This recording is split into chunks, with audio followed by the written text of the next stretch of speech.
Dwayne was sparring with his younger brother, Rodney, and he suffered torn cartilage in his rib cage. His doctor has ordered a 30-day rest, another 2 months before climbing into a ring with the likes of a Norton. While no official announcement of a new date was made, the Garden reportedly hopes for late May. Yesterday, Frank explored the problems of the Golden State Warriors, problems which intensified last night following a rare home loss to New Orleans, of all teams. Now, the Boston Celtics, the team that replaced Golden State as the champs in the NBA last year, are in deep trouble for different reasons. And Coach Tom Heinsohn talks about his problems in just a moment. There's a challenge in the sunrise. I can hear the highway call. City roads and tough roads, I can take them all. It's a challenge to build a tire for the American way of driving. A challenge that Goodyear has been meeting for over 60 years. Goodyear created tires with rayon cord, which they introduced in 1938. Goodyear built the polyglass tire and the radio with belts made from the strength of steel, the Poly Steel Radio. Now, Goodyear presents the American Eagle Radio. The Goodyear American Eagle Radio is made with belts of flexed-in cord instead of steel. Flexed-in is made from a flexible man-made aramid fiber that's pound for pound stronger than steel. The Goodyear American Eagle is the strong, smooth-riding radio built for the American road. The Goodyear American Eagle, here for you today. Tire for America, the American Eagle. The Goodyear American Eagle, the all-American kind of radio. Last year's champion Boston Celtics are hurting and have been since the 8th game of the season when Dave Cowens took his sabbatical. While Cowens is rapidly regaining his touch at both ends of the court, Coach Tom Heinsohn has been unable to replace guard Charlie Scott, Scott having been injured the night Cowens returned. Tommy told me the other night that he thinks Scott is lost for the season, which means Boston's backcourt is really hurting, as evidenced by the amount of time veteran forward John Havlicek is logging alongside JoJo White. Neither Bobby Wilson, who failed to stick with the Bulls, or Kevin Stakem can make the fast break work, and Stakem can't pop from the outside the way Scott can. Therefore, Heinsohn is singing the blues.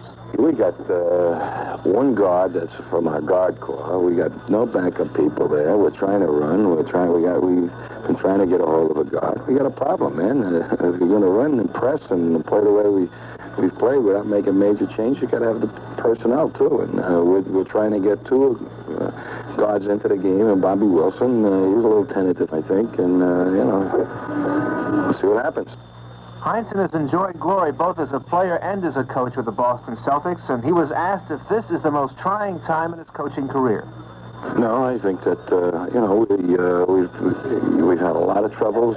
Every time we got a nucleus of a club together that did something, something else happened, and right now we got hurt where we hurt the most. Where we were the most vulnerable at the guard spot. We're having trouble getting any continuity. Everyone is watching Cowens. The other night he had 29 against the Nets. What does Heinsohn think of his progress? He was coming along, and he sprained his ankle, and he was out for almost a week, and he was set back again. We're trying to get him in shape, and certainly a healthy Dave Cowens and an in-shape Dave Cowens would materially affect our style of play. And right now, we're hoping that we've got to get the really good performances offensively and defensively from our guards, all four of them. Coach Tom Heinsohn of the Boston Celtics. A final look at sports in just a moment. How does your laxative work? Many brand name laxatives contain ingredients that expand in your stomach. That's how they work. Cincinnati Reds manager Sparky Anderson says he plans to use Johnny Bench at first base on a part-time basis this coming season. This means that Bill Plummer will do a lot more catching and Danny Dreesen will be part of the platooning. And union officials are angry over the fact that the Pittsburgh Pirates have purchased their uniforms for the season from a Japanese company. Sal Marciano for Frank Gifford, reporting on sports.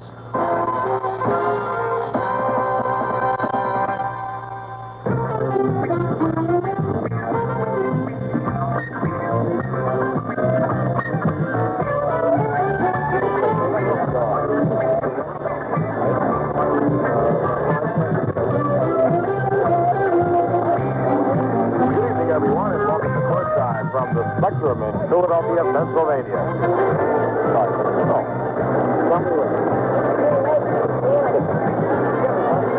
From the Spectrum in Philadelphia. Philadelphia, Pennsylvania.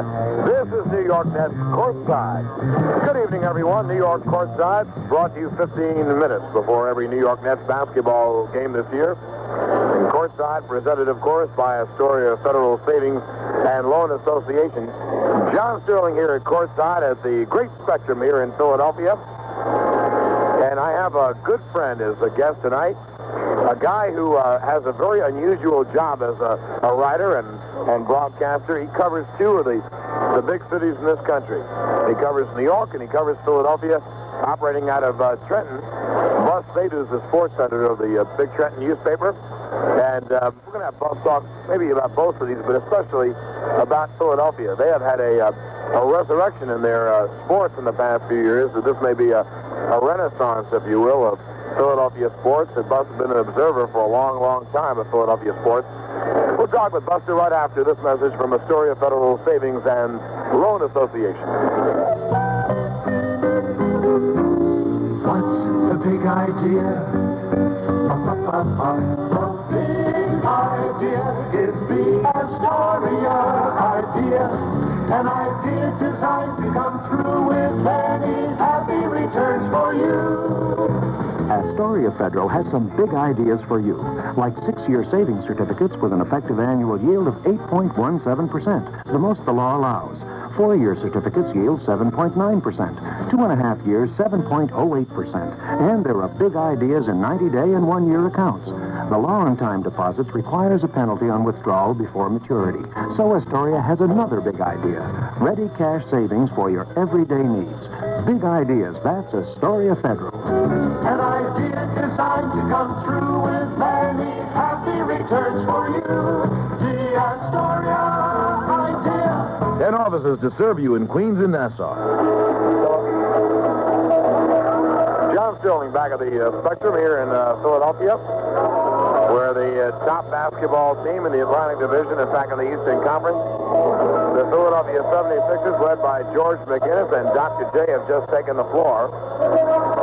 And this is the city where the Philadelphia Phillies won their first National League pennant since 1950 this past year in the Eastern Division before losing to the Reds. And Philadelphia Flyers won 2 Stanley Cup championships in a row the past 3 years, then lost in the finals last year to Montreal. I don't think I'm going to go into the Eagles because that will break up what I'm building. Anyway, Bus, it has been a renaissance of Philadelphia sports. John, it's a great sports town, always has been. The true test was all the years of frustration that Philadelphia and South Jersey fans had. They supported the ball club. They came out. They watched them when they had dog teams year in and year out. They still do. They sell out for the Philadelphia Eagles, the one team you mentioned. They're a very knowledgeable and a very, very sophisticated sports audience. And now they're paying off for them. The 76ers are playing great basketball, as everybody knows. And the other things you mentioned is the Phillies and the Flyers are powers in their own respective sports. It's a great town. Well, Bus, it is kind of interesting. I did have a discussion with someone in New York recently about whether New York was really a sophisticated sports town or not.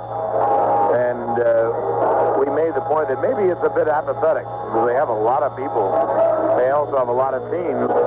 But I don't know if they support the losers as well as a city like Philadelphia. Now, the Phillies went a long time without winning. And the Eagles really just have not had good teams. And the 76ers went all the way down. They had the worst team in professional basketball a few years ago, and they had 9 wins. But as you said, the support is here. Now, you write for the Trenton Times, and you cover both New York and Philadelphia. And the reason I know that is I see you as at many games in New York as I do in Philadelphia. How do you decide what to cover? Are you more a Philadelphia newspaper than New York? Not really, John. The basic philosophy is I don't travel with teams unless they are involved in the championship series late in the year, for example. I might be on the road with the Yankees, the Phillies, or the Mets, or with the 76ers. I'll be with them in the playoffs, or if there's a particularly big game. But in as much as I do not travel basically with the team, I I cover a game in New York or Philadelphia every night in the baseball season. When the Phillies go on the road, the Yankees are home primarily. When they're both home, we just decide among ourselves which is the biggest game that day. And then our paper covers them anyway. And we do the same with the Jets, Giants, and Eagles. We try to cover both places, and Trenton is an interesting place in the sense that it is a very big New York Yankee town. It's one of the Yankees' biggest towns. It's also one of the Phillies' biggest towns. The Mets, when the Mets are winning. I mean, the Mets were the darlings of Trenton, as they were of a lot of places in 69 and 73. But it's equally divided. When I was a kid growing up in Trenton, everybody went to dinner. You went to the theater, you went to dinner in New York. I never heard of anybody coming to Philadelphia for dinner or the theater, but the sports, it works both ways. And, John, excuse me one second. I think your New York Net audience would be interested. I had talked with Dr. J the other day at the Plaza in New York when Sport Magazine honored him as the Performer of the Year. And the doctor had a very, very cogent comment about fans in the two cities. He said there is no question that the basketball fans of New York City are more knowledgeable and more sophisticated than those in Philadelphia. And I thought your Net fans might be interested in that. Well, I think that's a great comment. I'll tell you why. It would not be a very odd thing for a player in Philadelphia to say, well, the Philadelphia fans are more knowledgeable. You have to know that I'm very prejudiced on behalf of Doc. I think he's a marvelous person off the court. We know what he is on the court, but off the court, I think he's a marvelous person. Interesting he would say something like that. He said that, John, without any rancor or malice. I mean, it was not a put down of Philadelphia. It was a cold statement of fact in his mind, and I found it very interesting. You know, the doctor is not totally happy here in Philadelphia. I don't think this is a great secret. I mean, it has been hinted and written. And by this, I don't mean that he's unhappy. The way the doctor describes it is this way. He said, I'm relatively content. And what he means by that, and he has said many times, his home is New York. He bought a home out on Long Island, as everybody knows. He has an apartment here in Philadelphia. The separation of his family is not highly desirable in his mind. Of course, he feels slightly alien here in Philadelphia. There's no question that the doctor is totally New York-oriented. He's a very good, outstanding player here in Philadelphia, but he is not the doctor that you knew out at Nassau Coliseum. Well, Buzz, of course, you upon occasion hear my talk show, and I have said this so many, I'm so bored with saying it, as a matter of fact, and also does no good. It's like pounding your head against a wall. I was at Philadelphia shooting practice today at around 12 o'clock or 12:30, and Doc and I had a similar conversation. But if he thinks he misses New York, it's in minuscule proportion to how much New York, and particularly John Sterling, misses him. Very angry about that because he's followed up my radio broadcast something fierce this year. We're going to get back with Buzz Bates. Interesting, Philadelphia and Philadelphia 76ers and the Yankees can be somewhat analogous when it comes to buying talent. I'm going to ask Buzz about that when we return right after this from Astoria Federal. What's the big idea? The big idea is the Astoria idea. An idea designed to come through with many happy returns for you. Easy Chair Money, another big idea from Astoria Federal. Sit back and relax while your money's earning you a big 5.47% a year on your 5.25% passbook savings account. And your money's yours when you want it with no loss of interest. Astoria has other big ideas in high-yield savings certificates, and every Astoria account earns the highest rates the law allows. Yes, big ideas come naturally from the nice people with over $750 million behind them. An idea designed to come through with many happy returns for you. The Astoria idea. 10 offices to serve you in Queens and Nassau.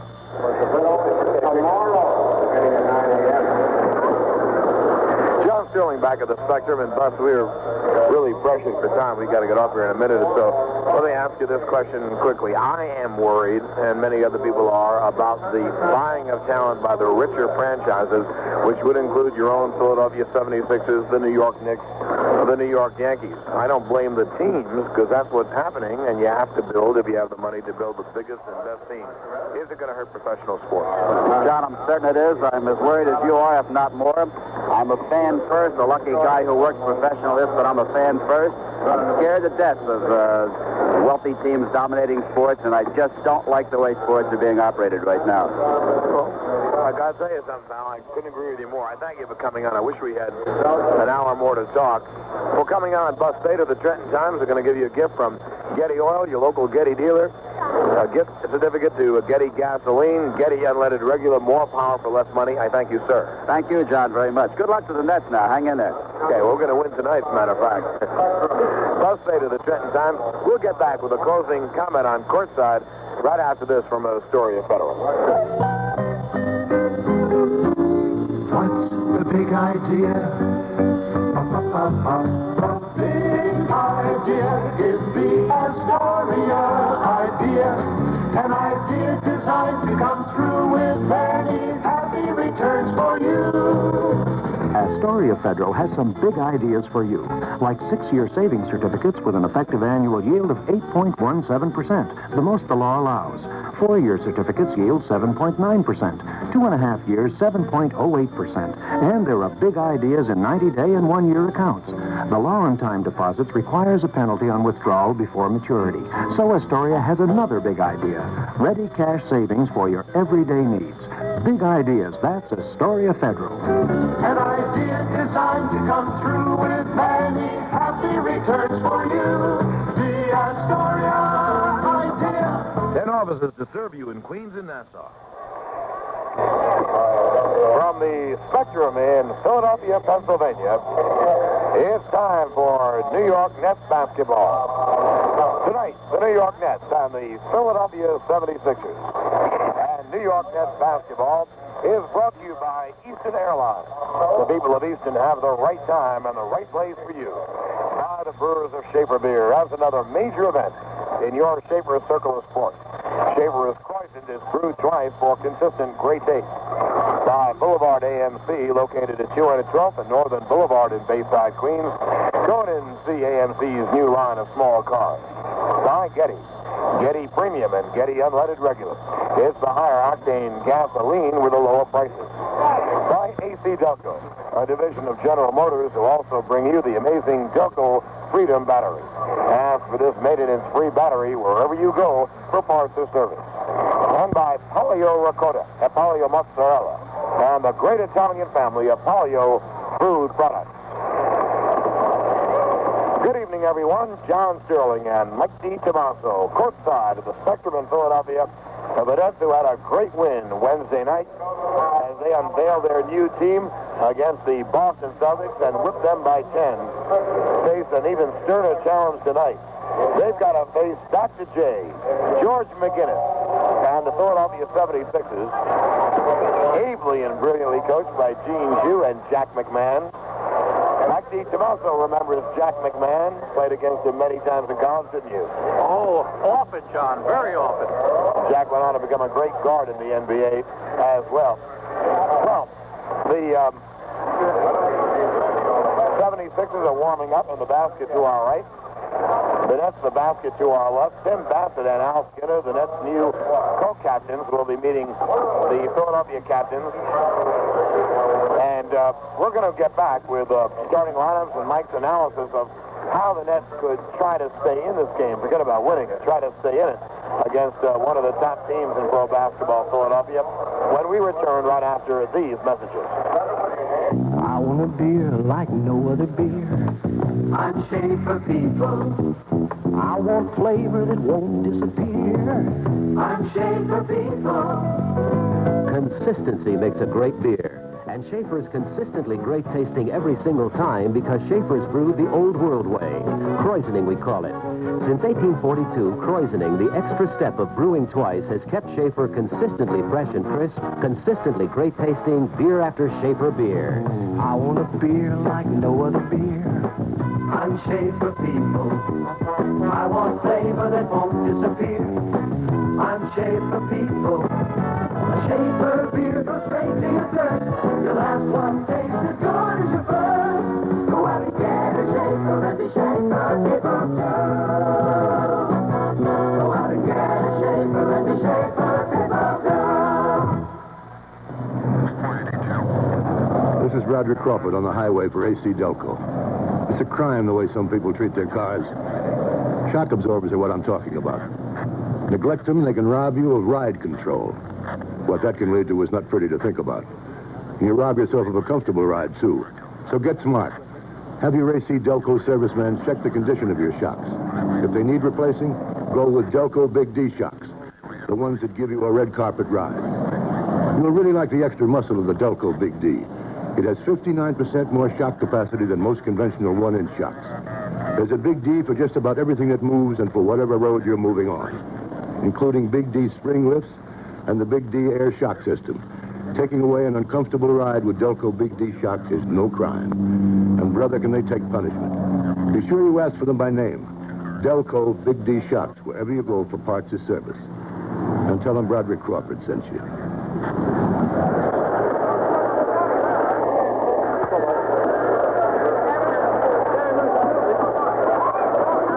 Right now, let's pause 15 seconds for station identification. This is New York Nets basketball. This is WMCA New York. Hi, I'm John Sterling, and I have Sports View, my own talk show Monday through Friday from 6 to 10, plus football, basketball, baseball, and hockey. WMCA, sports for all seasons. John Sterling and Mike DiTomasso at courtside as the Nets and the 76ers get ready. This is a very, very tough task for the Nets, Mike. You know it, I know it. Kevin knows it, Rob Thorne knows it. 76ers have every single thing you need. And the best thing about them, Jack McMahon told me at lunch today, he said, you know, when we get an injury to any one of our group, forwards, centers, or guards, doesn't matter. We have a guy just as good as take his place. Must be a wonderfully relaxing situation psychologically from the coaching point of view. But, of course, the Nets are coming off their biggest win of the year over the Boston Celtics, and very convincingly. They faltered a bit during the third quarter of the game the other night, but always were in command. And I'm enthusiastic and optimistic with that showing that the Nets gave us, especially the playing of the new men, the Bantams, the Davises. They did such a wonderful job, the Dave Walls, that I'm looking again very positively toward tonight's encounter, John. I know, as you would say, hope springs eternal. Well, that's what Mike DiTomasso is.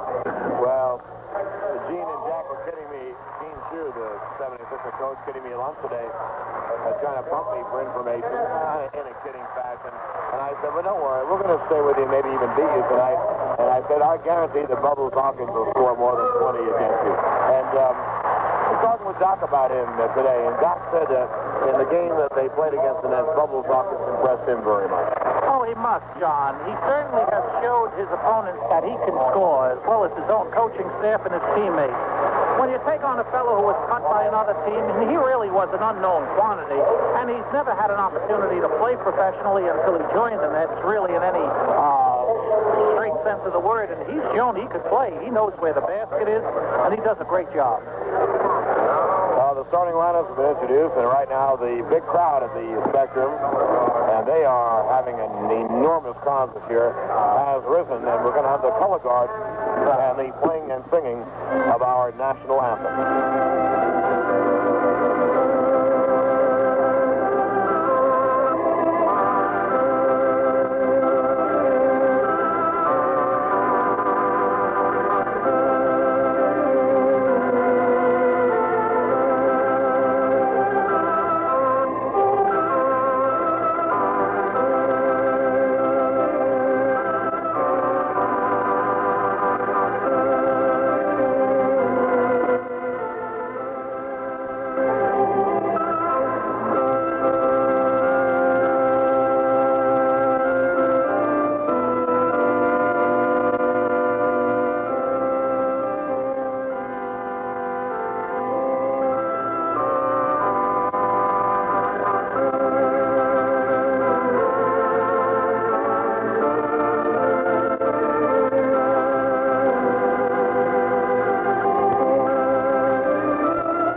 George McGinnis and with Dr. J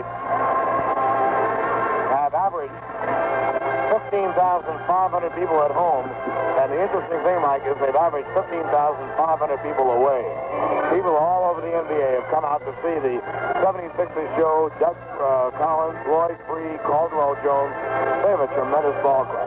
What an array of talent, and how could you blame the public who was waiting so long to see the pooling of talent, if you will, from the ABA joining with the NBA? And it seems as if that the Philadelphia 76ers have come up with more than their share of superstars coming from the ABA. I think that's the prince of an understatement when we look at the likes of McGinnis and Julius and Caldwell Jones.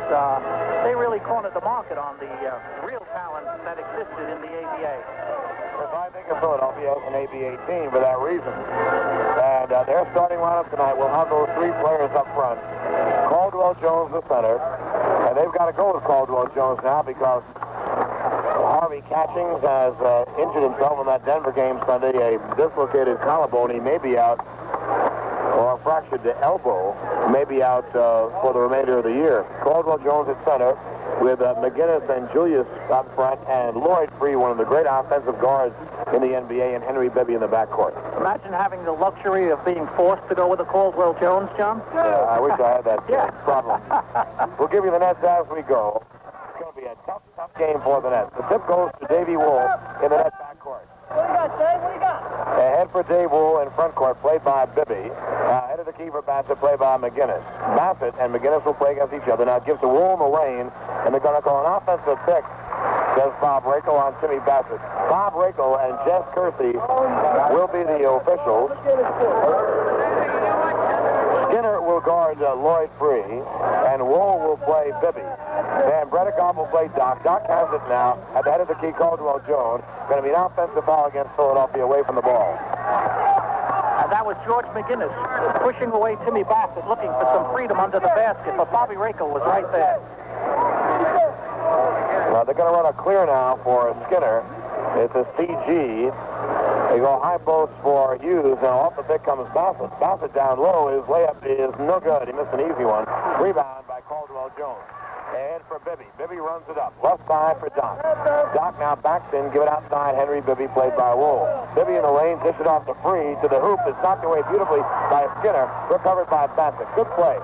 Skinner drives up court. Skinner in the lane. Offside a jam. The jumper is no good. And the rebound is taken by McGinnis. And the Nets have missed two easy shots. McGinnis outside. Give it outside to Lloyd Free.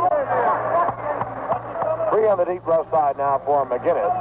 Off the pick comes Free. Free at the head of the key, played by Skinner. Down the right side for McGinnis. The jumper is good. McGinnis hit the jumper. It is 2-0. Out of the backcourt comes Davey Wool for the Nets. Wool in front court for Bassett. Bassett catches on the deep left side. Now head of the key for Jan. Pass goes awry. And Mike, the Nets have begun like they usually begin. They begin like they're always very, very cold. They seem tight. Their passing is off. Their shooting is certainly off. You just can't let Philadelphia get up ahead. Head of the key now, Jones. Now give left side of McGinnis driving. He pulls for the jumper. It's good. Boy, when that guy is on outside, you're in trouble. You really are, and he's hit both these shots that he's taken, John, with ease. Front court Skinner. Cross court Jan on the baseline. Wool. Wool, a short 10-footer. It's good. And the Nets get off 4-2. You can hear Kevin Lowry in the background, almost in the foreground, as a matter of fact. Front court Henry Bibby. McGinnis now at the deep left side. Bounces from Free, head of the key. He's hit by Skinner. Skinner tried to strip him of the ball. He sharpened the steal there and didn't get it. Right, and Free put a good move on him. Was by Skinner. Al just reaches the ball, as you said, instead of playing the man, and he fouled Free. Free will bring it in right in front of us. Does go to Bibby. Now cross court McGinnis back outside Bibby for the long jumper. It is no good. Rebound by Timmy Bassett. And Bassett and Hughes had the board sealed off. Right, and that was a long shot, a poor shot by Henry Bibby, way out of his range. Well, these guys take some shots, but they have a lot of talent on the team to take them and get away with it. All right, Bassett down over Jan. His layup is blocked by Caldwell Jones, but Bob Rakel has a foul. Caldwell Jones is a great shot blocker. That's kind of a natural instinct, Mike, but he just can go get someone's shot. Right, and the Nets always seem to be going against a team that has a great shot blocker because there are so many of them, John, in this league. The centers who know what they're doing. Their assignments are to seal off that basket, and they do it so well. Jan's first shot is good. He's got one more. Now let's go. Foul shot by Jan is good. 8 down, score at 4. The Nets put on the zone press. Free on the sideline is pushed out of bounds by Skinner. And it's going to be a backcourt foul against Skinner. It was a bad foul on Skinner's part, and you know, that used to be, as we have said many times, a force out. That was a natural force out. That was the old force out, which would have been a great saver call for officials, but now the officials have no choice. It's either walking out of bounds with it or a foul. And on that one, I don't think Jess Kersey had a choice. Oh, no, I couldn't agree anymore. What could he call it? Lloyd Free walking out of bounds? No way. Had to be a foul. Lloyd Free has made his foul shot. That was a backcourt foul, of course. And it becomes a 6-4 ball game, Philadelphia. We're in the first 3 minutes of the game. Now, here's Skinner in front court, played by Free. Given on the deep left side of Bassett, back to Skinner. Off the pick on the right side comes Van Bredikov's driving. He stops. Cross-court, Bassett in the lane. His running left-hander is no good. Rebound, McGinnis in one hand. Pitches out to Free. Great offensive player. Free head of the key. Free in the lane. Free lays it off the top and lays it to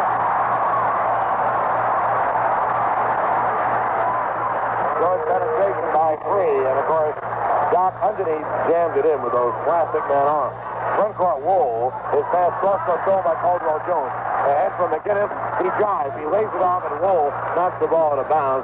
And there was a time where McGinnis was too unselfish. Right. Instead of going to the basket, he could have gone up and over Davey Wool. Davey Wool played good defense 3 against 1, backing up and deflected the pass. All right, in front court now is Doc. Doc now drives right. Doc in the middle now played by Hughes. Will cross court for Caldwell Jones. His jumper is no good. Rebound McGinnis is set. No matter what you do, McGinnis looks like a man among boys. He is. He's got the build of 3 men. Front court now, Jan. Give it to Skinner way outside. 8-4 Philadelphia. Skinner trying to use a Hughes pickup high. He does. Comes out of the key. Down low for Hughes. Hughes underneath doesn't look to shoot it, and he should have. The ball got knocked out of bounds by Philadelphia. On the switch, Skinner pick and rolls with Hughes. He lobs it into him, but Hughes didn't look for the shot. It was knocked out of bounds. Now they give it into Wool on the deep left side. Great stuff by Bibby. Backs him in the lane. He pulls for the jumper. It is no good long. Rebound McGinnis. Pitches out for Free. Free in front court. Free crosses over the lane. Free now. Fall-away jumper is good.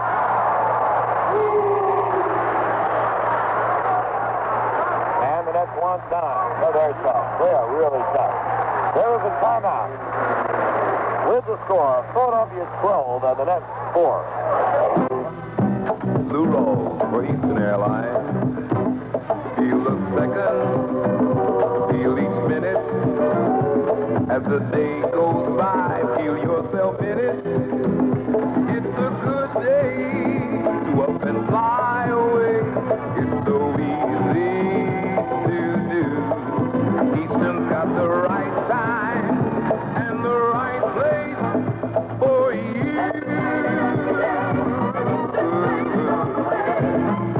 If the right place for you is Atlanta, Eastern Airlines has the right time for you. Eastern has 13 daily non-stops to Atlanta, and Eastern is Atlanta's biggest airline with 251 daily flights to 96 cities. And remember, there are no lower airfares from New York than Eastern's. For reservations, call your travel agent or Eastern Airlines. Eastern's got the right time and the right place for you.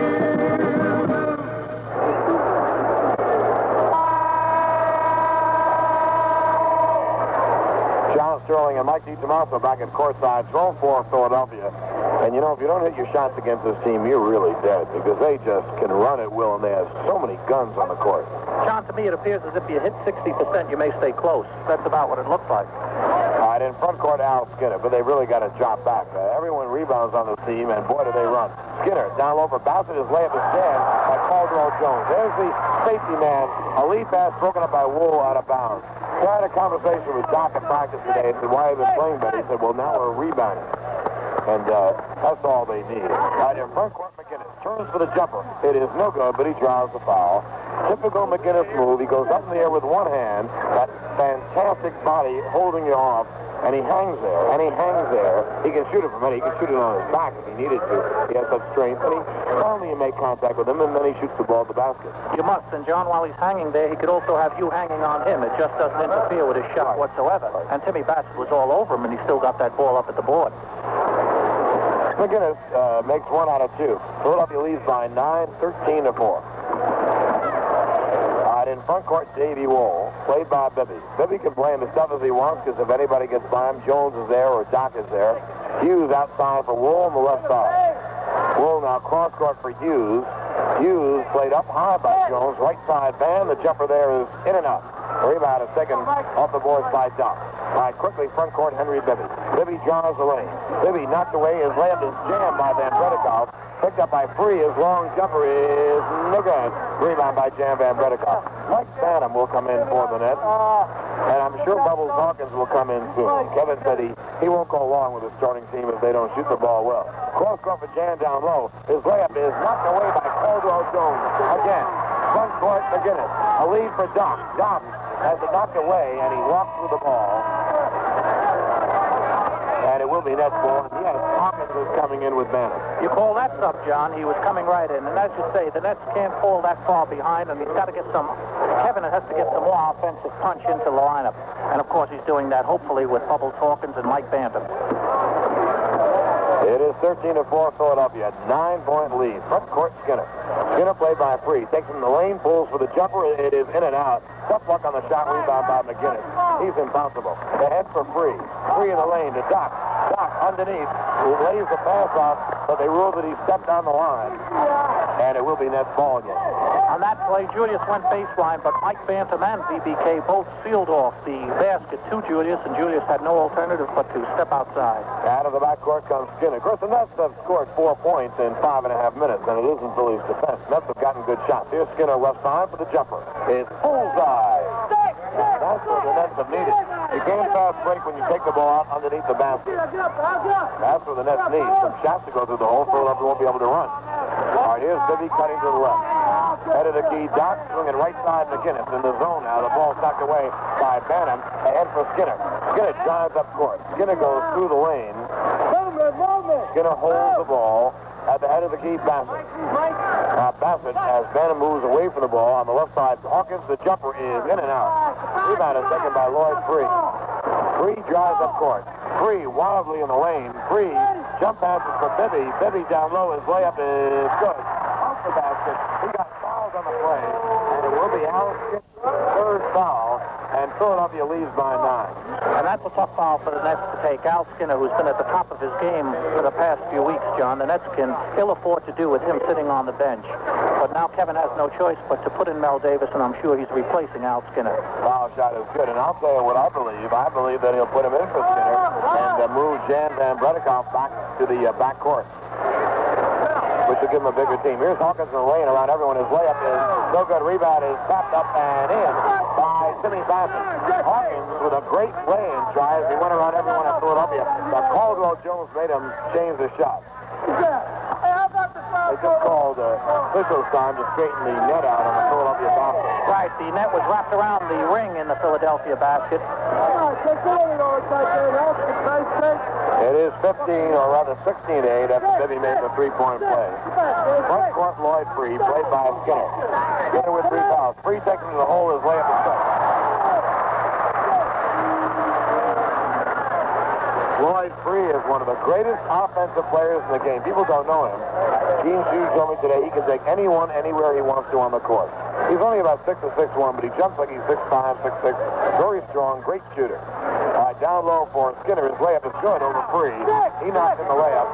Put it in the middle, right inside. And it's 18-10. Free comes out of the backcourt. And just like they got Doug Collins on the bench.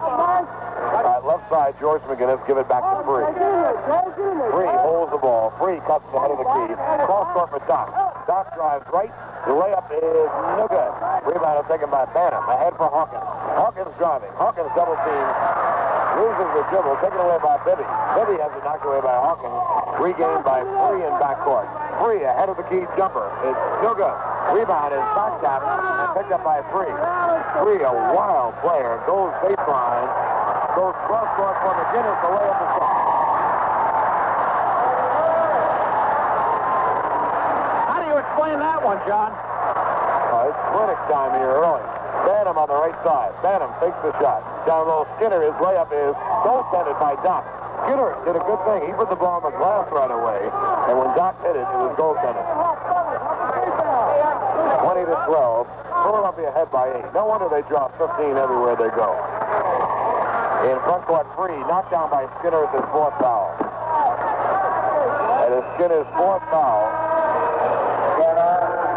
Philadelphia will go to the bonus as the Mets are over the limit. And Mel Davis was coming in for Al Skinner, but unfortunately he didn't come in time. Al committed his fourth, and that was a foul that Kevin Lockery was trying to save. Now we'll see which one of the forwards, Mike, will guard Doc.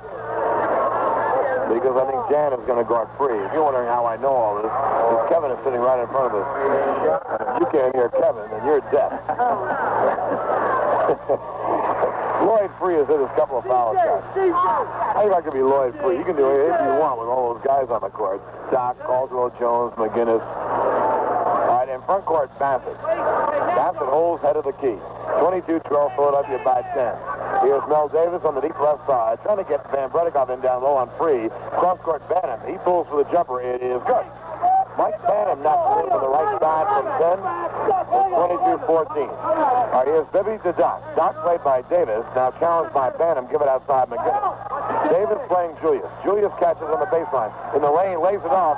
Knocked away from Caldwell Jones. Picked up by Bibby. And Bibby is standing there with the ball. They call 3 seconds on Caldwell Jones. And Bibby couldn't handle, fortunately for the Nets, a beautiful pass from the Doc, who was up in the air with 3 nets on him, spotted Bibby under the basket, hit him with the pass, but Bibby couldn't handle it. Doc was doing one of his things, hanging in the air, writing a novel. In the lane, Hawkins fakes the jumper over Bibby. It's good. And they can exploit that, Hawkins and Bibby. They can exploit that. 22-16, the Nets scratch their way back. They're down by 6. 3 minutes remaining in the first quarter. Outside, Lloyd Free. Give it to McGinnis. He's deep left. Now head of the key, Free. He's open for the jumper. It is short. Rebound, Doc. In the lane, the jumper is long. Rebound is taken by Mike Bantam. Ahead for Hawkins. Hawkins pushes it up. And the Nets are going to push it up against every team. They're going to run the ball. They've got a lot of young, strong, quick bodies out there. Outside Bassett. Cross-court Jan. Driving left in the lane. The jump pass to Bantam. His open jumper is no good long. Rebound, Doc. Doc has it almost knocked away. Now he picks it up and drives up court. Doc in the lane. Doc is knocked down. Ball is knocked away. Picked up by Free. Dishes off to McGinnis. McGinnis drives. The running right-hander is no good. Rebound, McGinnis. Knocked away beautifully by Hawkins. Scramble on the floor. McGinnis takes it outside of Free. Free drives right. Free walks with the ball. Lloyd Free walks with the ball. And this is a wild game. It sure is, John. This team just does whatever they want. The Philadelphia 76ers move so well. Each man is so talented that he takes his own play whenever he sees an opportunity, and they see one almost on every occasion. Right now there's a timeout on the floor. Timeout with the score. The Philadelphia 76ers 22, the New York Nets 16.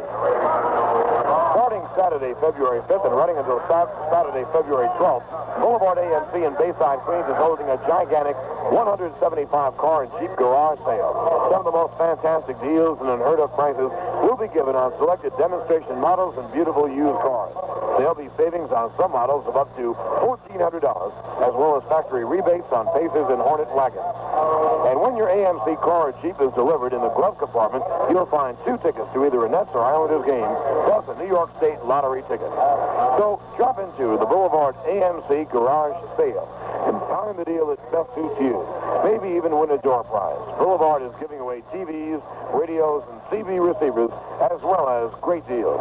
That's Boulevard AMC, located at 200 12th and Northern Boulevard in Bayside, Queens. Open daily until 9 p.m. on Saturdays till 6. That's Boulevard AMC, 212th Northern Boulevard in Bayside, Queens.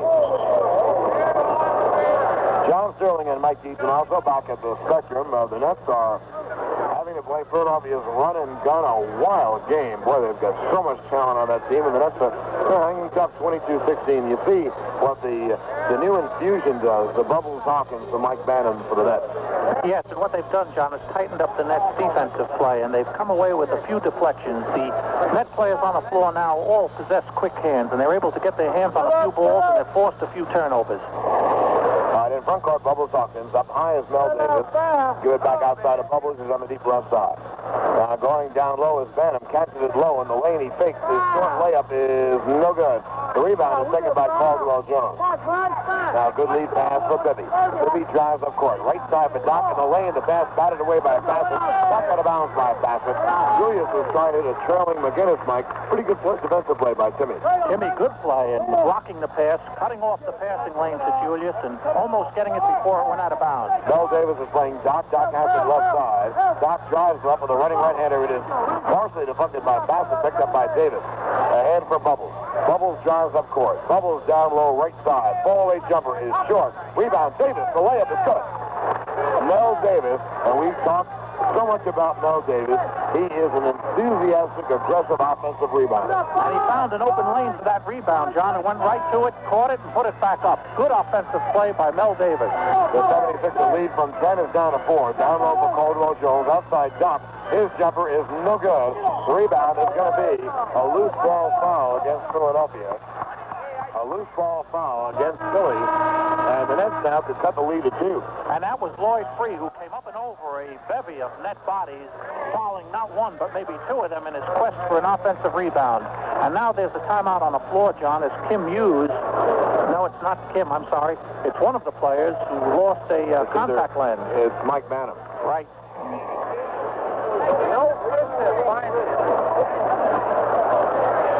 Mike Banham will come over to the sideline right in front of us to put on his contact lens. Just spits on it, puts it in. You know the first guy I ever saw do that? No. You'll really know his name. Marty Sadolino of St. John. Oh, my heavens, I sure do, yes. That was when everyone was spent half the game looking for a contact lens. Gus Alfieri, too, later playing with Kevin.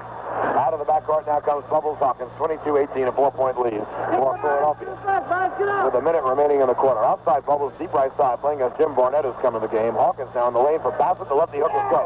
They ran it well. Good play by Bubbles. Hawkins setting it up. And now the Nets are scratched to within 2 points, Mike, with under a minute remaining. They were down by 10. Outside Caldwell Jones.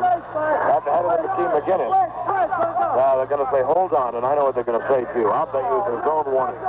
Bob Rachel comes over. Without question. It's a 3-second warning. Explain that, Mike, what Bob Rachel is doing. Yes, defensive 3-second zone warning. What it is that a man will establish or take a position in the foul line area, the 3-second area, and not play a man. Just stay there and cut off the basket to anyone coming through. You must be playing a man. You must be within guarding distance of a man. Jim Barnett is a long one-hander on the left side, and Philly leads by 4, 24-20 with 30 seconds remaining. The zone warning. To the lane, Hawkins. Left side, Davis the jumper. Bullseye! Mel Davis nails it. And it's 24-22 with 20 seconds remaining in the quarter. Philly will go for one shot. Free has the ball. McGinnis motions into the left side. McGinnis is standing up high on the right side. Now Free has the ball left. They've opened the side for Free. He drives the lane. A running right-hand pass is batted away by Banham. With 5 seconds. There's 4. Banham drives. Layup is good. We're tied at the end of the quarter. The New York Nets were down 22-12. And at the end of the first quarter, the score, Philadelphia 24 and the New York Nets 24.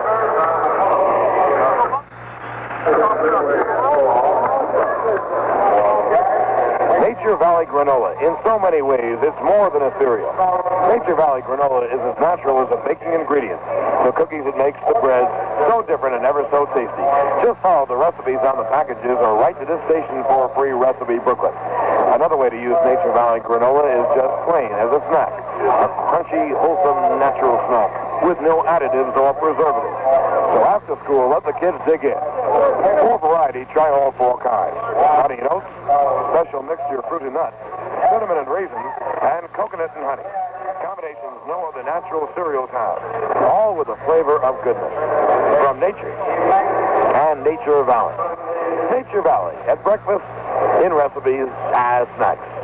Nature Valley granola is more than just a cereal. John Sterling and Mike DiTomasso back at courtside discussion. Hey, that was one whale of a comeback made by the Nets in that quarter. Yes, John, it really is amazing that the Mets were able to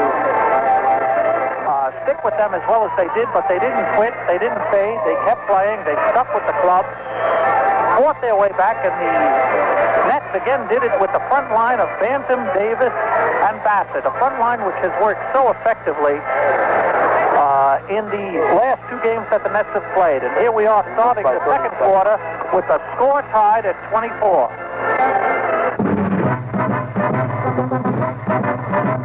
After the game, you can score big points with a victory celebration at Jack in the Box. Celebrate with a Jumbo Jack hamburger and super scoop of French fries, or a super taco, or drown your sorrow in a big shake. If you can't make it after the game, come later. Most Jack in the Box restaurants are open 24 hours a day. After the game, pop into a Jack in the Box and have a ball, or a puck, depending on which game you're listening to. The left side, McGinnis down low for Caldwell Jones. His jump hook is good. It's tied at 26. Now, you got to think of this team out there. They're all young, they're all aggressive, they're all very quick. It's a quick team. It's not a great shooting team, but it's a good shooting team. Right outside Bassett for the net. Head of the key. Bassett on the interchange of the baseline looks for Davis. They got him Davis low. His jumper there is bullseye. They got Davis down low. And the Nets lead by 2. In front court, Bibby. Bibby drives right. Right baseline jumper is good. And Bibby hit that under a lot of pressure from Bubbles Hawkins, who was right up in his face, but Bibby hit it nonetheless. We're tied at 28 with 10:45 remaining. Now, Bubbles on the left side in the lane, knocked away by Bibby, fouled by Bibby. He was held by Bibby, and it will be a non-shooting foul. We'll get a station break in just a moment. Hawkins brings in to Mel Davis. Tied at 28. Now, Hawkins on the deep left side, they've cleared the side, and he calls for walking. Hawkins got called for walking. Right, on that play, he went left, then went right without putting the ball on the floor, and actually took 2 steps before he started his dribble. All right, here's Barnett out of the backcourt. Now down low for Mix on the right side. He dumps it back in. He's double teamed. He tries to bullseye and shoot the jumper up. It is no good. Rebound by Bassett. Loose ball foul by Caldwell Jones. Right now let's pause 15 seconds for station identification. This is New York Nets basketball. This game is brought to you in part by Emery Air Freight. If the air freight company you use isn't on the ball, call Emery, the shortest distance between 2 points.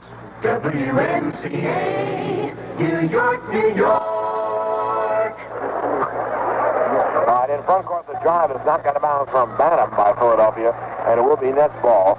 10-13 remaining in the first half. We're tied at 28. Bantam will bring it in. The Nets have 10 seconds to shoot. You may have heard Kevin Lockery in the background. Driving in the lane, Hawkins stops for the jumper. Blocked by Bibby. Rebounded by McGinnis. His pass is batted away from Hawkins out of bounds, and it will be Philadelphia ball. Boy, the Nets are much, much more aggressive, Mike, now than they were when they began this game. They give the Nets a lot of quickness, as I said earlier, John.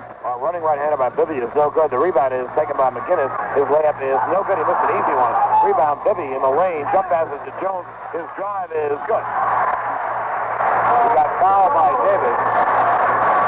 It was a good, strong drive by Caldwell Jones. And Philadelphia leads by 2, 30-28. That basket made possible by the play of both McGinnis and Henry Bibby in keeping it alive until someone got off a shot. Foul shot is good by C.J. Caldwell Jones. It's 31-28. It's a 3-point lead. Out of the backcourt now comes Bubbles Hawkins. Hawkins on the deep right side for Bannon. And they're going to call what? A foul against George McGinnis, grabbing Mike Bantam. Van Brennegoff will bring in from the far side. Down low now for Bantam. He jumps and picks it up underneath. His layup is no good. The rebound is knocked away, loose, and it's picked up by Mel Davis. Davis drives the lane with a running right-hander. It is knocked away by Caldwell Jones again. A lead Barnett. Behind lane to Bibby. The layup is good.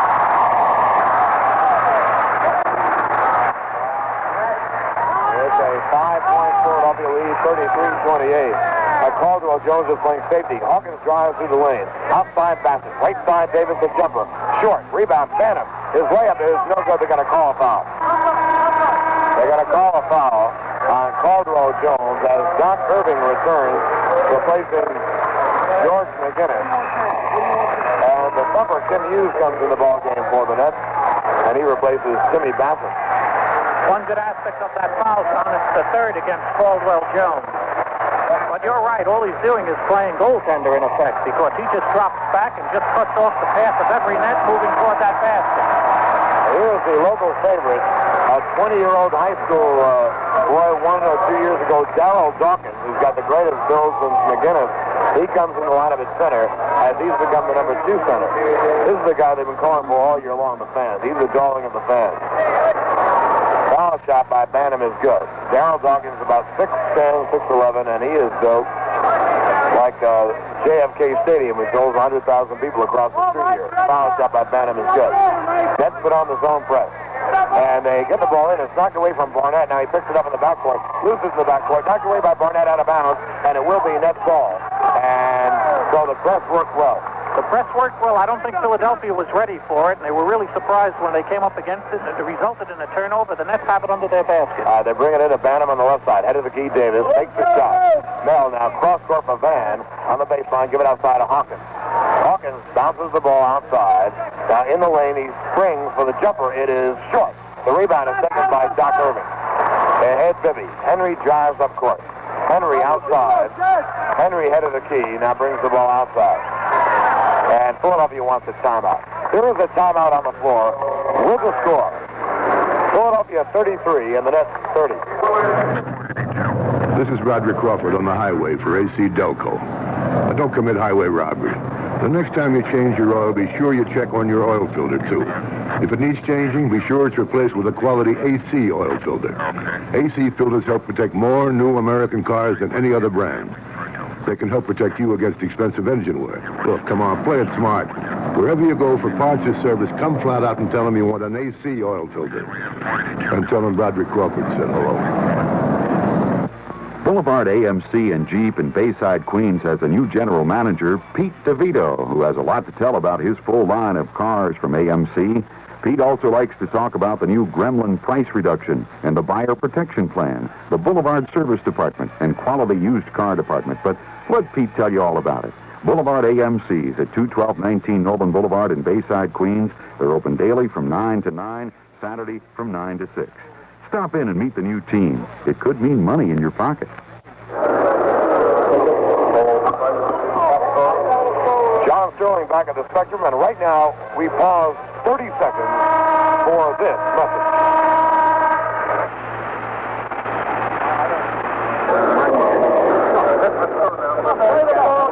All off on the ball. Let's go. Look at the ball. Okay, that's good. They play well.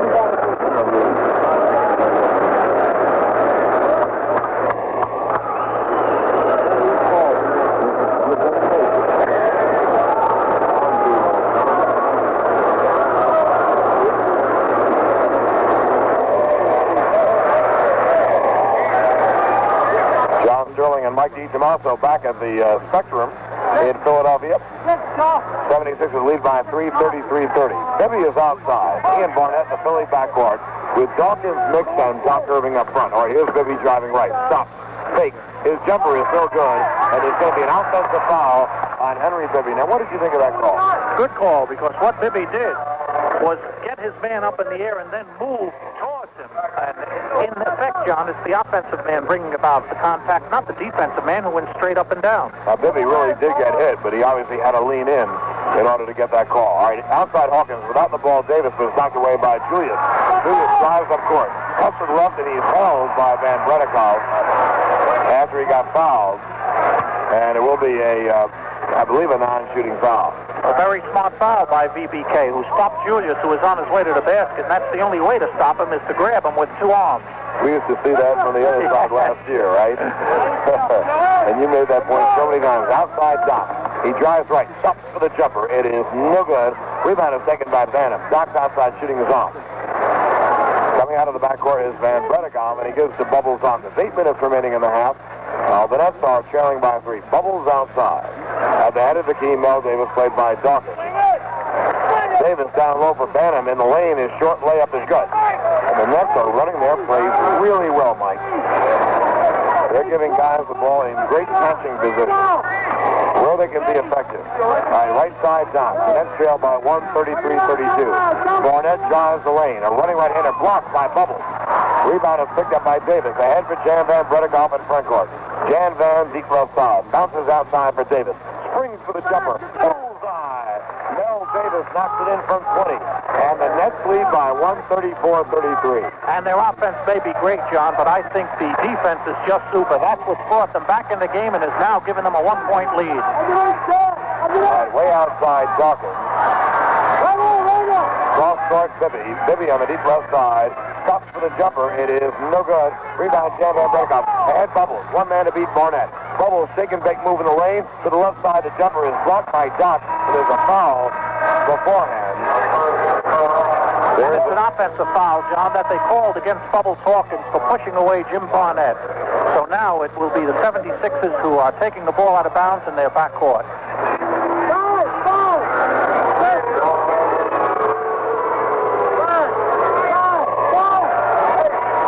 McGinnis has just returned for Dawkins, John. All right, front court Lloyd free, outside for Doc. Doc now down low for Mix. The layup is good, fouled by Davis. Mix down low where he likes to operate. He's very good down low. He knocked it in and got fouled. And Philadelphia regains the lead, 35-34. Mix fouled by Mel Davis. Will try to complete the three-point play. Foul shot, good.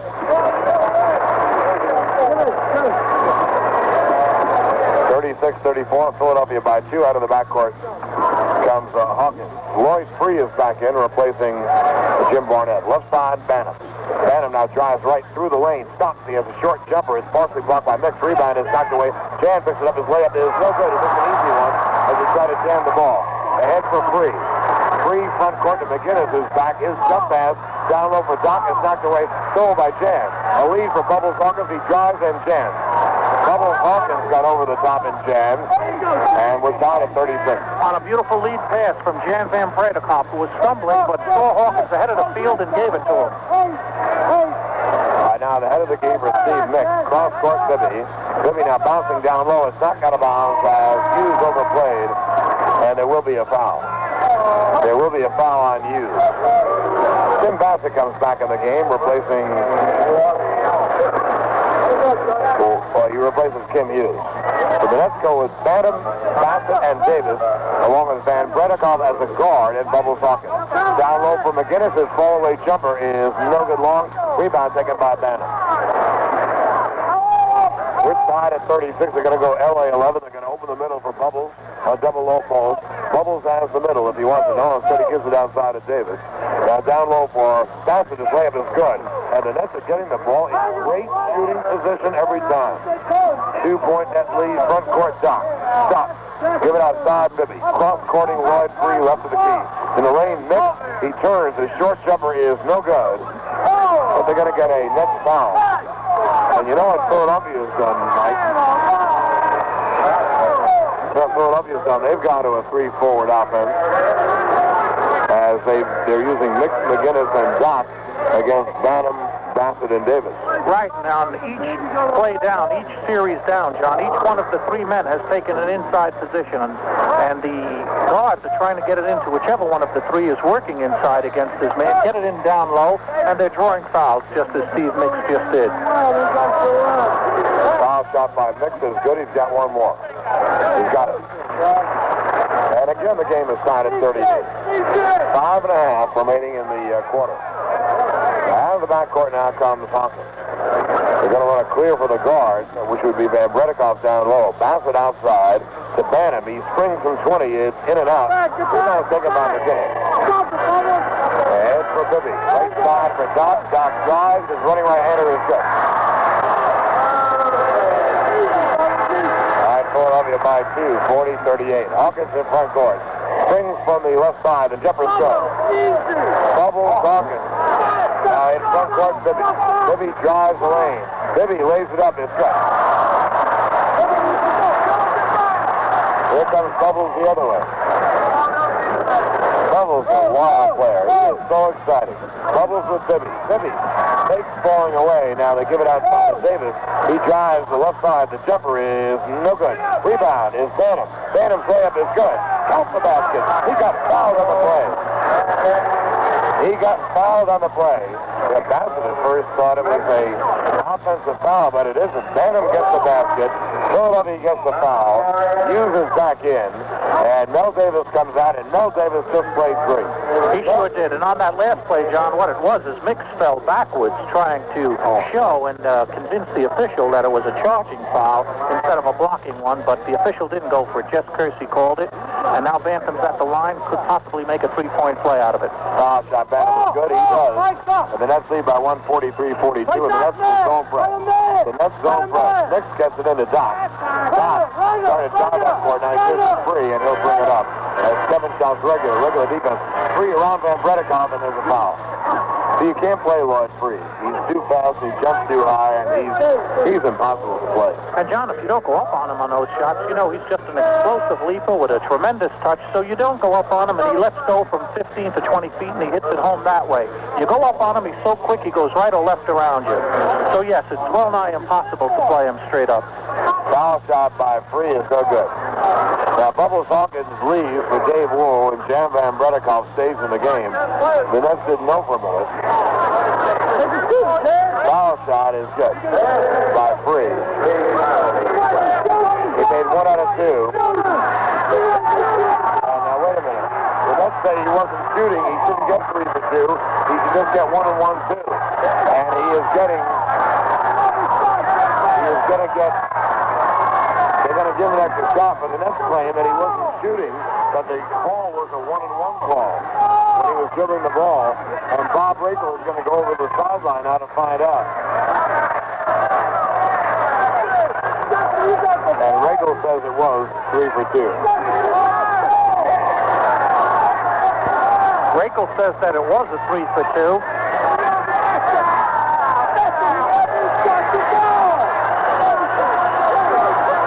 Here's the 3 for 2 foul shot being protested. It's no good, so there's no blood. Justice wins in the end, John. Right. And there's going to be a technical foul. It didn't win.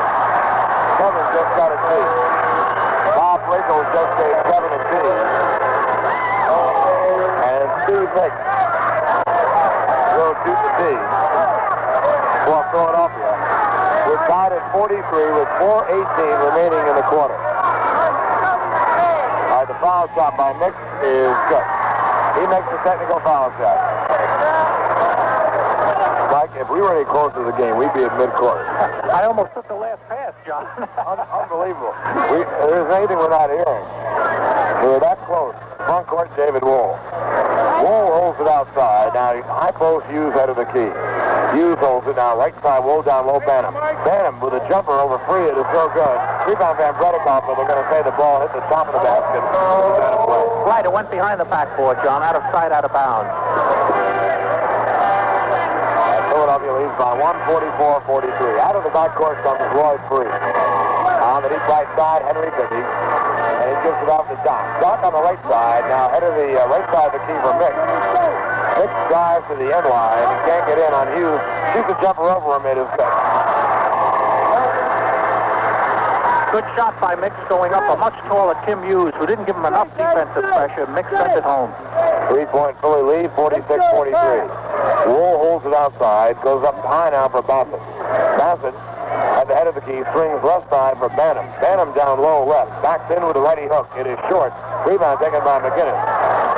McGinnis sprints out. A lead pass for Free. Gives up the Doc. Is right up the jump.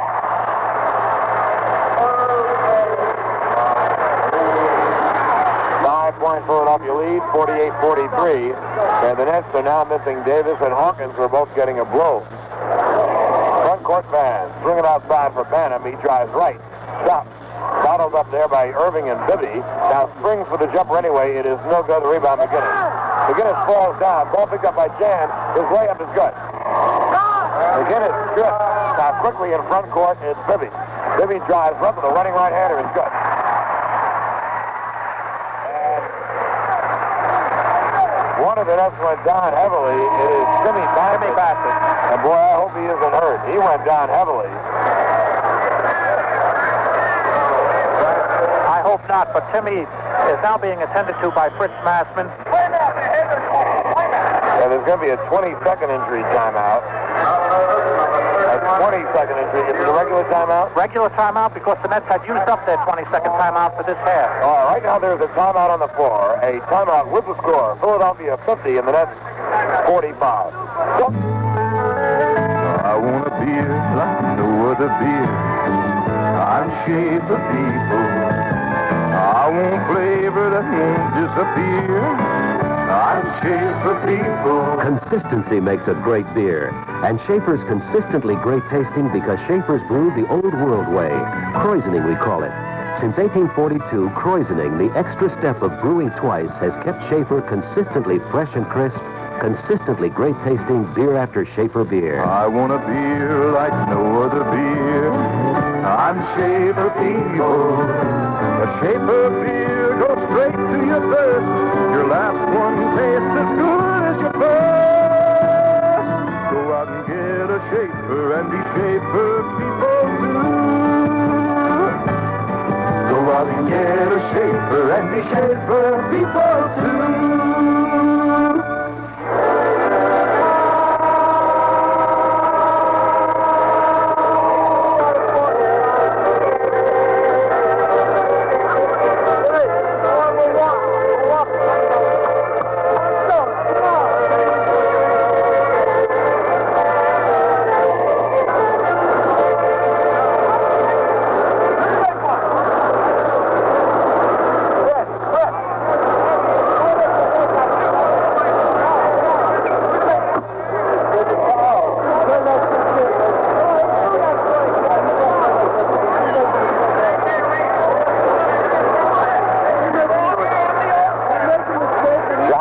Mike DiTomasso back at courtside the spectrum. 2:46 remaining in the quarter. Henry Bibby has a foul shot trying to complete a three-point play. Bassett has left the game with the net. Right, he's being replaced by Jim Fox. And out of the backcourt comes Dave Wool. Bibby made the foul shot, and Philadelphia leads by 6, 51-45. Fox is in for the first time tonight. Now down low for Bantam. His layup is good. And they are running those plays beautifully down low for Bantam and for Davis, and also for Bassett when he was in, Mike. And Bantam has 13 points already, John. Well, the bench has been unbelievable tonight. That's Davis and Hawkins and Mike Bantam. Outside Doc. Left side, Lloyd free. Goes down low for McGinnis. His short jumper is good. He catches it down low. He just squares you off with his physique, and then he hangs in the air. I mean, he's so talented. But I guess you knew that. 53-47. 6-point lead, 2 minutes remaining. Pass intercepted by Mick. He drives up court. A lead for Doc. His layup is good.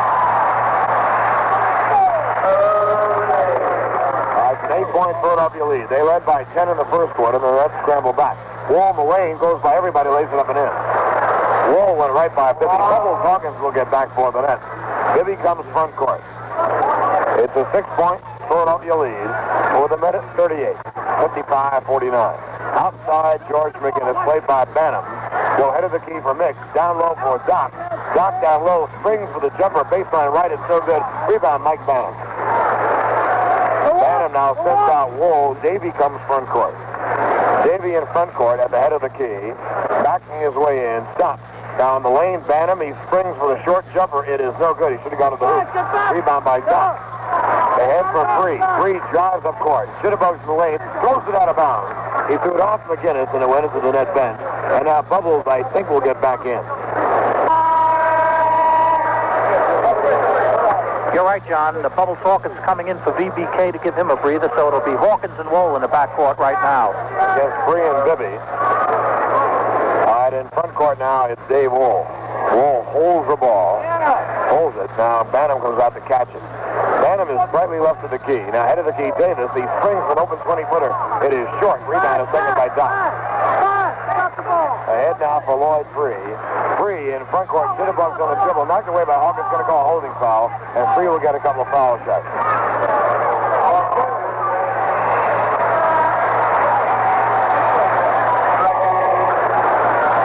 Lloyd Free will go to the line for a couple of foul shots. Where Free really gets the ball up court. He has 9 points in the game. Bibby has 12. McGinnis has 11. Foul shot by Free is good. 56-49. Foul shot Free is no good. Rebound taken by Mel Davis. 7-point Philadelphia lead. And Bubbles Hawkins will come out of the backcourt with 35 seconds remaining. Hawkins now at the high post for Fox. Fox now faces the hoop in the lane. Bantam has it knocked away, picked up by Bubbles. He drives the lane. His layup is good. So quick. Bubbles Hawkins. Philadelphia will go for one. With 24 seconds remaining. It's 56-51.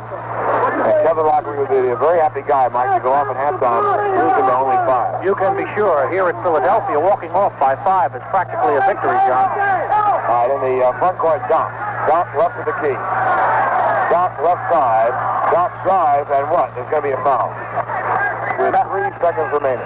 Mel Davis, and that's the one thing the coaching staff of the Nets didn't want. They were yelling, no foul, no foul. Let them score from outside. Let them make the bucket. Don't send them to the line. But Mel Davis had no alternative as Julius put a move on him. And Julius goes to the line now for 1+1.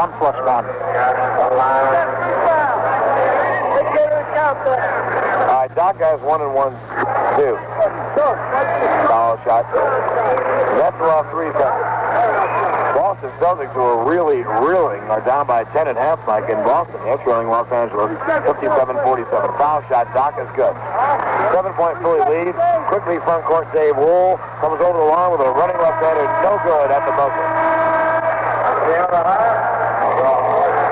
And so that's the end of the first half. And although the Nets trail, they trail by only 7, and they can come back as their bench has given them a lift for the second game in a row. At the end of the first half, the score, Philadelphia 58 and the New York Nets 51.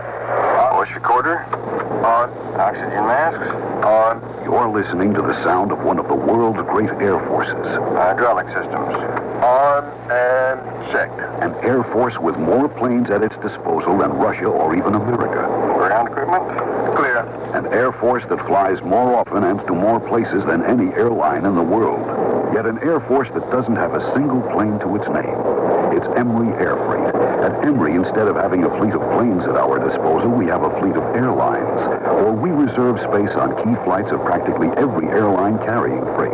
And we use hundreds of offline commuter and charter planes where airline service is weak.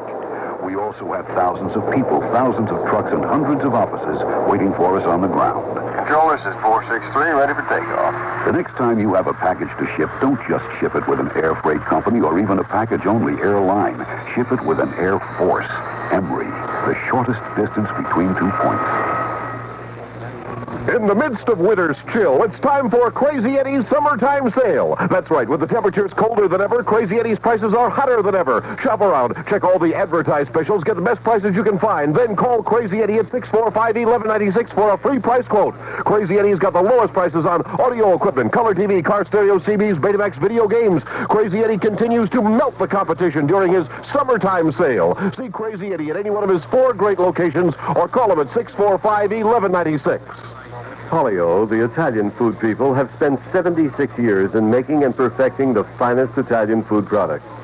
If you want to become a better Italian cook, all you have to do is spend a few minutes in your favorite market, selecting such delicious, authentic Italian food products as Polio di Cotte and mozzarella cheese, peeled plum tomatoes and sweet sliced peppers, breadcrumbs with imported Romano, macaroni, pepperoni, etc.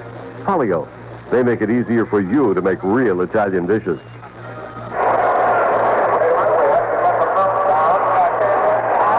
John Sterling and Mike DiTomasso back at Nassau Coliseum. I'm all right. The play of the Nets that has you, John. Yeah. Mets haven't seen these many fans since the 7th game against Denver. And will you ever... Now, here is one of the greatest stunts. Pat Williams is great, Mike. Look at this. They have a little toddler out there, and they have dollar bills all over the court, and he has X amount of time to pick them up. Look at that little fella. He's doing a great job. Oh, that's great. It's like my landlord. Is that how he collects their income? He has to come to your mom? He comes to my son with a gun.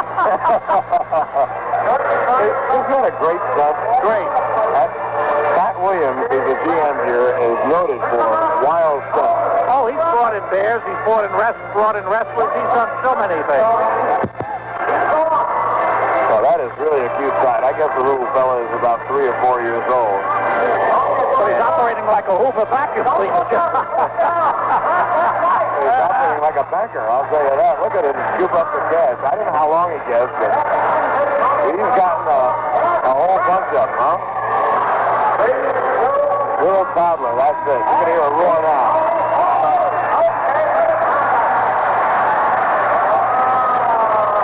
That is really something.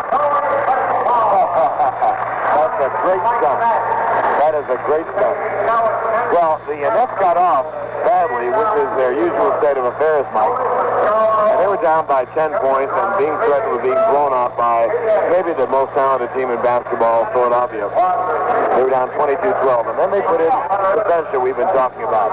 The 3 new men, Mike Banham, Mel Davis, Bubbles Hawkins, and those 3 guys turned this game around. Now, the Nets are now down by 7. They have led by 2 or 3. But the Nets are competitive with those 3 guys. And along with Van at guard, and Bubbles running the show, and Banham, Bassett, and Davis up front, they're an aggressive, muscular, quick, physical, fast team. And they were, John. And as I said earlier, although offensively they certainly did the job in picking up a 10-point deficit, but I think their defense had to be the key factor in turning it around. The defense made the offense. They were much more aggressive, much more alert, jumping through screens, playing what one would term a semi-zone. In one case, it was an actual zone called by Bob Rakel. But whatever it was, they were doing it right, and it brought them right back into the ball game. Before we go any further, let's pause 15 seconds for station identification. This is New York Nets basketball. This game is brought to you in part by Emery Air Freight. If you're having problems with your delivery, call Emery Air Freight, the shortest distance between 2 points. WMCA, New York, New York.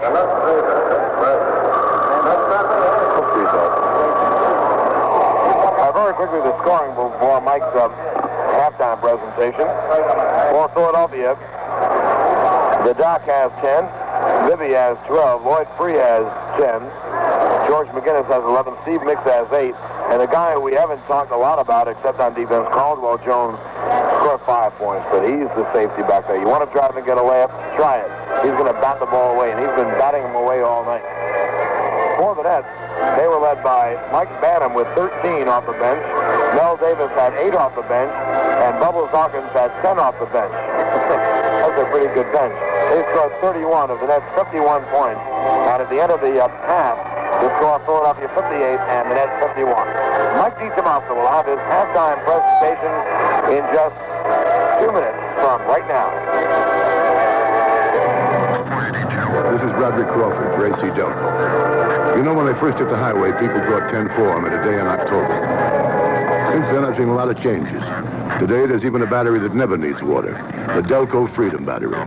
It's just one of 4 batteries AC Delco offers to suit your kind of driving and your checkbook. You might be surprised how economical Delco quality really is. But you've got to ask by name, Delco, wherever you go for parts or service. This is Roderick Crawford. 10-4. Mike, what's that big chart you're working on? It's a have you earned your Butterfinger chart for the Nets. Every time one of them does something good, I mark it down. You've got 6 points, John. I've got 6 points? Sure, for your play-by-play description of the opening jump. Keep up the good work, John. And how many points do I need to earn my Butterfinger? That depends. When you earn your Butterfinger, will you give me half? Oh, I suppose. I'm feeling friendly today. Great. In that case, 6 points are plenty. Here's your half. If you buy unleaded gasoline, you may have noticed that lead isn't the only thing missing. It's probably pretty low on performance, too. That's because most unleadeds just don't have a high enough octane rating to give you the performance you want, the performance you used to get from your regular. In fact, according to standards set by the American Society for Testing and Materials, the people who set gasoline standards used by the federal and state governments, only 3 unleaded gasolines have a high enough octane to be called regular. To help you choose between these 3, one of them usually sells for less. Getty. Getty Unleaded Regular gives you the clean running engine you expect from an unleaded, plus the octane performance you want. And you pay less than you would for most other major unleadeds. Now think a minute. Why settle for an unleaded gasoline that's below regular when you can get one that's regular? Getty Unleaded Regular. Once again, we've got what's best for your car. You from the Spectrum in Philadelphia, where the Nets are trailing the Philadelphia 76ers 58-51. The Nets, who fell behind by 10 early in the first quarter, only to scratch back and tie the score at 24 at the end of the first quarter, have played a superb first half against a tough, almost unbeatable, if you will, Philadelphia 76ers. Our guest during intermission highlights tonight, a man who's been covering the 76ers for the last 2 years on behalf of the Philadelphia Inquirer, Bill Livingston. We'll be chatting with Bill when we come back in just a moment. If you're a real beer drinker, use your imagination. Think of the single best tasting beer you've ever had. Now imagine that every beer since then has tasted exactly the same. What's the point? The point is that Schaefer people get that consistently great taste every single Schaefer. Why? Because Schaefer's Kreuzen, brewed twice the old world way. Since 1842, this extra step has given Schaefer a crisp, fresh, consistently great beer taste, Schaefer after Schaefer. So if your next beer isn't the single greatest tasting beer you've ever had, go out and get a Schaefer, and you'll be Schaefer people too. Go out and get a Schaefer, be Schaefer people too. Go out and get a Schaefer, and be Schaefer people too.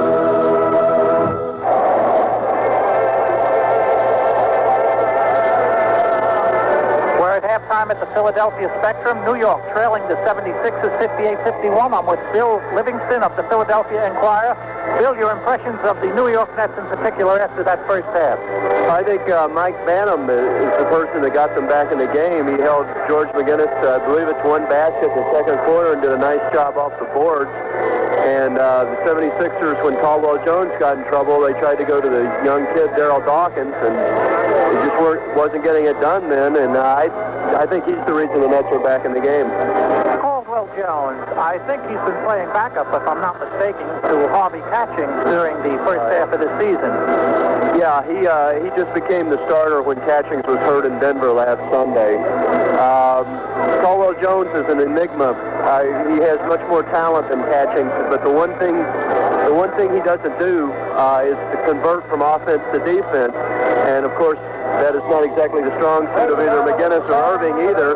So you need a center who excels at that weakness, and that was why Harvey Catchings was playing. Bill, someone who's impressed us and impressed us very much is this Lloyd Free. I don't know how one can play him, at least one-on-one. If you're uptight, he goes by you. If you lay off him, he goes straight up in the air with an explosive jump shot. I guess he's been trouble for all the clubs this year. He has certainly come on after Doug Collins got hurt. He has just a world of ability, and I've asked Julius and George and people like that how they would play him. Julius said at the start of the year he was being played some in the backcourt. He said he went up against him one day in practice and said, hey, no way, I'm having enough trouble getting my game together at forward to mess with playing this guy at guard. Yeah, he's probably the most powerfully built backcourt man in the league, and he's one of the super leapers for a small guy. We're going to take a break right now, and we'll be back in just 2 minutes. Good day, ladies and gentlemen, and welcome to the friendly skies of United. This is At Emory Air Freight, instead of having a fleet of planes at our command, we have a fleet of airlines, because Emory reserves space on key flights of practically every airline that carries freight. What's more, we use hundreds of offline commuter and charter planes where airline service is weak or non-existent. So when you ship a package with Emory, it can go anywhere the big airlines can go, and a lot of places they can't go. Good afternoon, ladies and gentlemen. This is your captain speaking. Get yourself up, go Ozark. And this Ozark flight will be going to Waterloo, Iowa. Emory Air Freight, the shortest distance between 2 points. Many times you hear the question asked, what does it take to be a great sports superstar? Well, of course, you have to have big talent and all-around ability. And when it comes to the superstar in milk, the superstar is new Family Friend. It's a low-fat milk that tastes like whole milk. Family Friend has all the vitamins and all the nutrients of whole milk, just less fat. It looks and tastes like a whole milk even in coffee and cooking. Make yours a one-milk family again with new Family Friend. It comes in an easy pour plastic bottle, too. And it's available wherever Elmhurst products are sold. If you don't see Family Friend, ask your dairyman. He'll get it for you. Be sure and see the special New York Nets ticket offer on Family Friend 3-quart bottles. You'll get one milk the whole family enjoys and tickets to the New York Nets. Family Friend, another fine product from Elmhurst Dairy.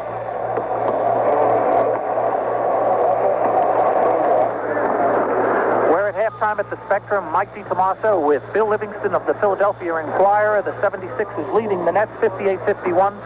Bill, we just have a moment, but of course I'm curious. What has been the effect, the impact of Dr. J here, both on the team and the crowd?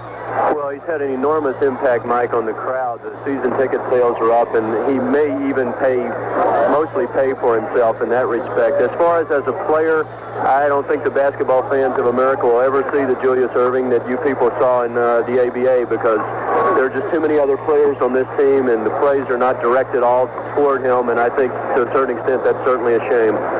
It is, because let me tell you, Julius with latitude is unbelievable.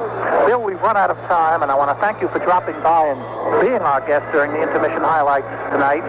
And for being so, you'll receive from Motorola, the first name in sound on wheels, the Motorola 4-channel car tape player. It plays the new 4-channel tapes and the 2-channel tapes as well. Thank you, Bill. Thank you very much, Mike. Second half action is next on New York Nets basketball. We'll be back in just a moment. This is Broderick Crawford for AC Delco. You know, when I first hit the highway, people thought 10-4 meant a day in October. Back then, if you'd have told me that someday there would be a battery that would never need water, I'd have put the arm on you and given you a quick ride down to headquarters. Now there is such a battery, and AC Delco has it. It's the Delco Freedom battery, the battery that needs no service. Freedom's a great one, but it's not the only battery with Delco quality and Delco starting power. As a matter of fact, AC Delco offers Delco batteries in 4 levels of performance. One is right for your kind of driving and your checkbook. In fact, you may be surprised at how economical Delco battery quality really is. And another thing that surprises many people is how many places they can find Delco batteries. Go ahead, check it out. Wherever you go for parts or service, make it a point to ask for a Delco battery. When you get out on the highway, you'll be very happy you went first class. I'm Broderick Crawford, and 10-4, if you know what I mean.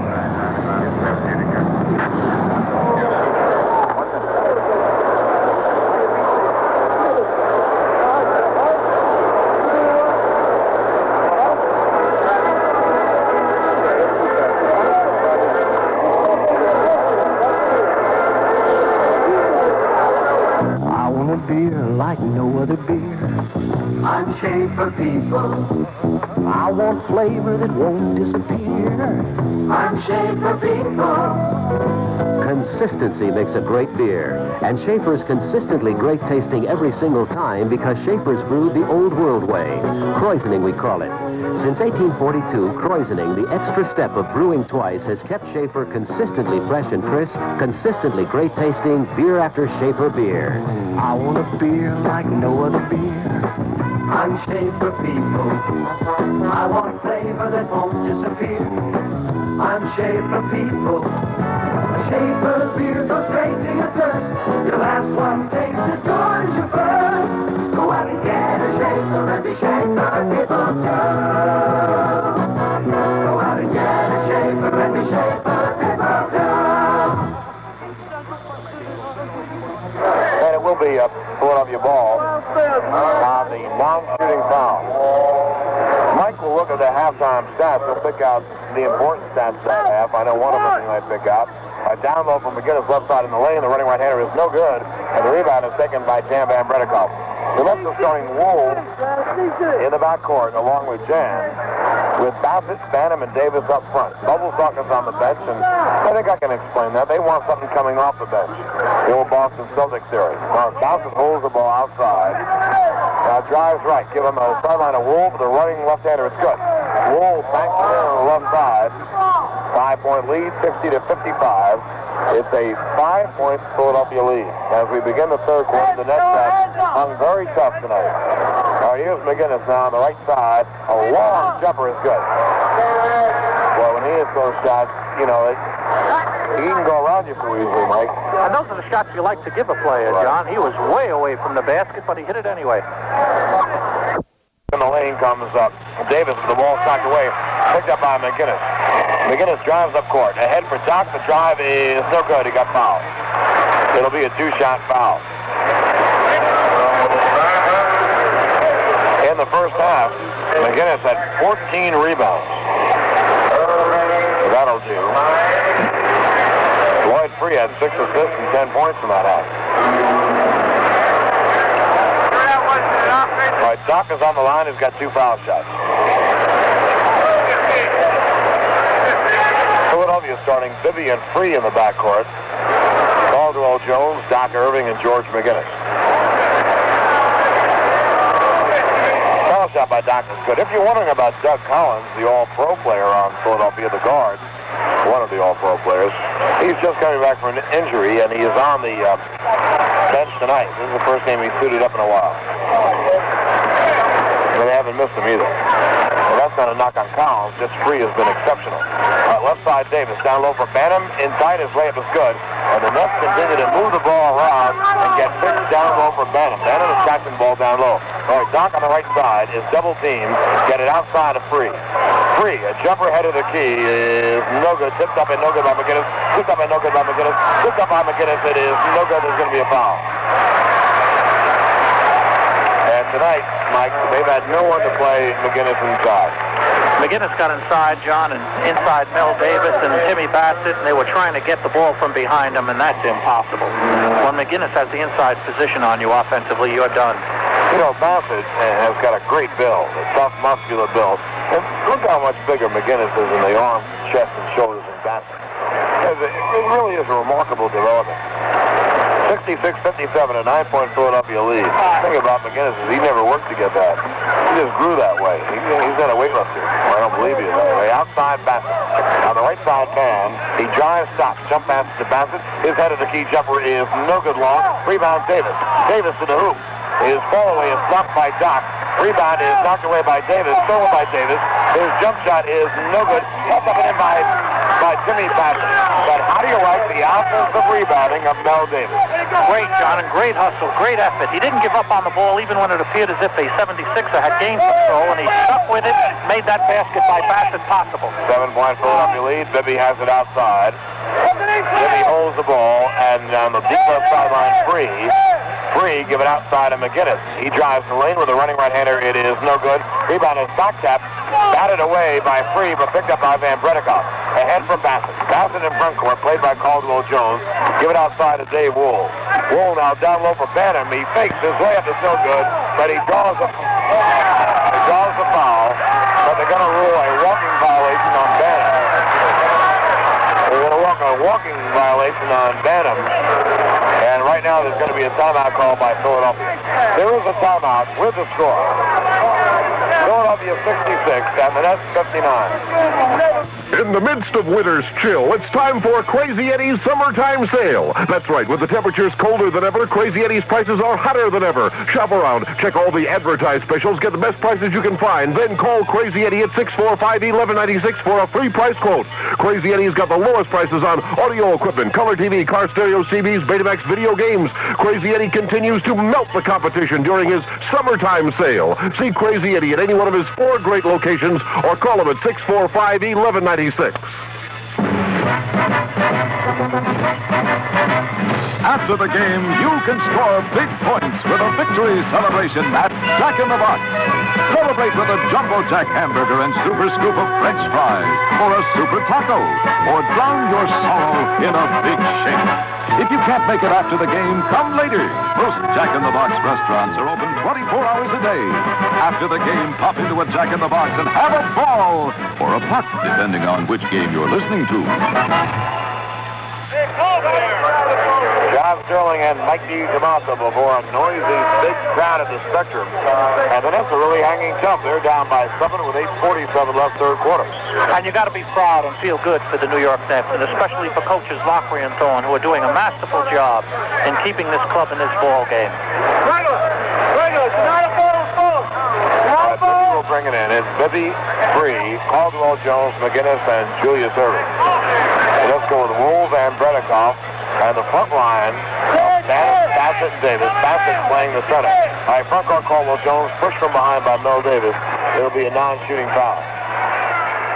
One thing the Nets continue to do is pile up fouls. They've been in foul trouble every quarter. And that's the fourth on Mel Davis as well. So now Davis has 4, Bassett has 4, and Skinner has 4. All right, in front court now, Lloyd Free. Free outside. Give it outside now to Bibby, headed to key play by Wool. Wool down low for the looks like Caldwell Jones is good. Bibby in Wool's face jumped into him, threw that pass over to Caldwell Jones and knocked it in. Front court, Mel Davis gives it to Dave Wool on the right sideline. Right in front of us. Philly has a 9-point lead. Bibby holds the ball on the right sideline. Banham now down low for Bassett. Bassett in the lane. Give it back out to Banham with a short jumper set. Mike Banham, a good look by Bassett. And it's 68-61. Philadelphia doesn't play the greatest defense in the world. They have been laying off guys inside. It's one thing to lay off people outside. All right, Bibby, give it out to Doc on the deep left side. Now off the pick comes McGinnis left side. He backs his way in. A short one-hander is no good. Rebound McGinnis. His layup is good. Unbelievable, John. He just went up and over 2 nets and got that offensive rebound. But he also got so close to the basket, it's just tough to stop him. He was going toward the basket as he missed that shot. Wool in the lane. Challenged now by Caldwell Jones outside Davis. He drives. His running scoop is no good. Rebound Caldwell Jones. Ahead for Doc. Doc front court. Shake and bake move in the lane. The running right-hander is no good. There's going to be another foul. Now Skinner comes in and Tim Hughes come in. They both come in for Dave Wool and Tim Bassett. In the third quarter, Los Angeles leads Boston 75-72. I believe they begin a half hour earlier, 7:30. That probably is a score at the end of the third quarter. Lakers lead by 3. Doc on the line for 2 shots. Philadelphia leads by 9, 70-61. Plenty of time left, though, in the quarter. 7:13 left in the third.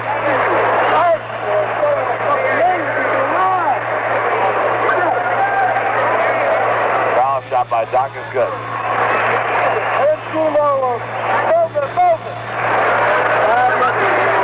72-61, Philly up by 11. All right, front court jam, Van Bredikoff. Going up high for Hughes. Hughes now looking for the pick down low. Off the pick comes Banham. He can't catch the ball. Hughes holds the ball, bouncing it for Bassett. Knocked away, picked up by Free. Free's pass, front court Doc. Doc, the right side jumper shot.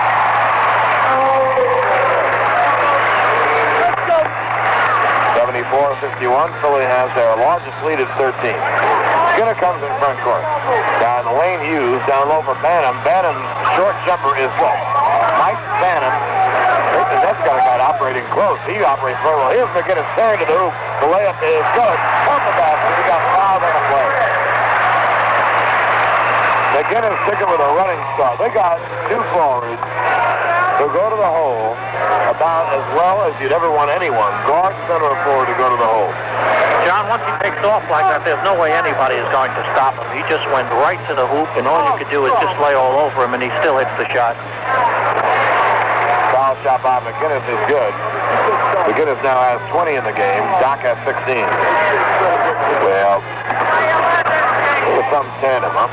Bubbles not going to get back in. Philly now leads by 14. That's got to hang tough here. They can't fall any further behind. Here's Skinner and Lane. Our fallaway left-hander is no good. And there's going to be a foul in Philadelphia. And be a couple of foul shots here. As hearing the noise to say why. Darryl Dawkins is coming in. That's a guy that Philadelphia's fans. They want him in there. Every let Gene Hughes play Darryl Dawkins. And now with Catching's out, he becomes the second center in back of Caldwell Jones.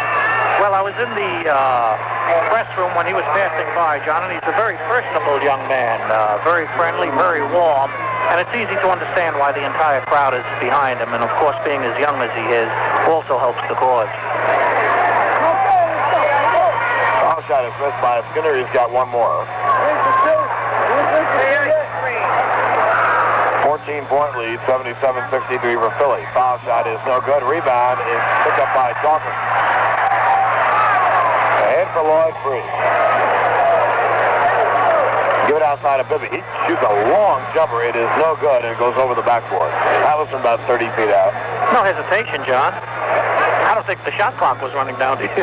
No. Well, it runs down under 20. It was at 19, I think. Front court Skinner. The Nets are down by 14. They got to start getting some points. They got the team in there. Now here's Hughes lefty hook. It's good in the lane. 12-point lead. Out of the backcourt comes Free. Hawkins missed the steal. You shouldn't do that against this team or you're in trouble. Free. Left side. Bibby. He walks. They don't call it. Bibby shovel both feet. Give it outside of Free. Cuts left with a long jumper. Good. I mean, you want him to take that shot. I certainly would think so, John, but he proves me wrong every time. In the front court now, Skinner on the left side stops his dribble. Left sideline Hughes waiting now. Down low is Davis. Ball is knocked away. Picked up in the corner by Davis. Knocked away again. Picked up by Davis. His short jumper is no good. Rebound Skinner in the lane. His layup is no good. Rebound Hughes. Layup is good.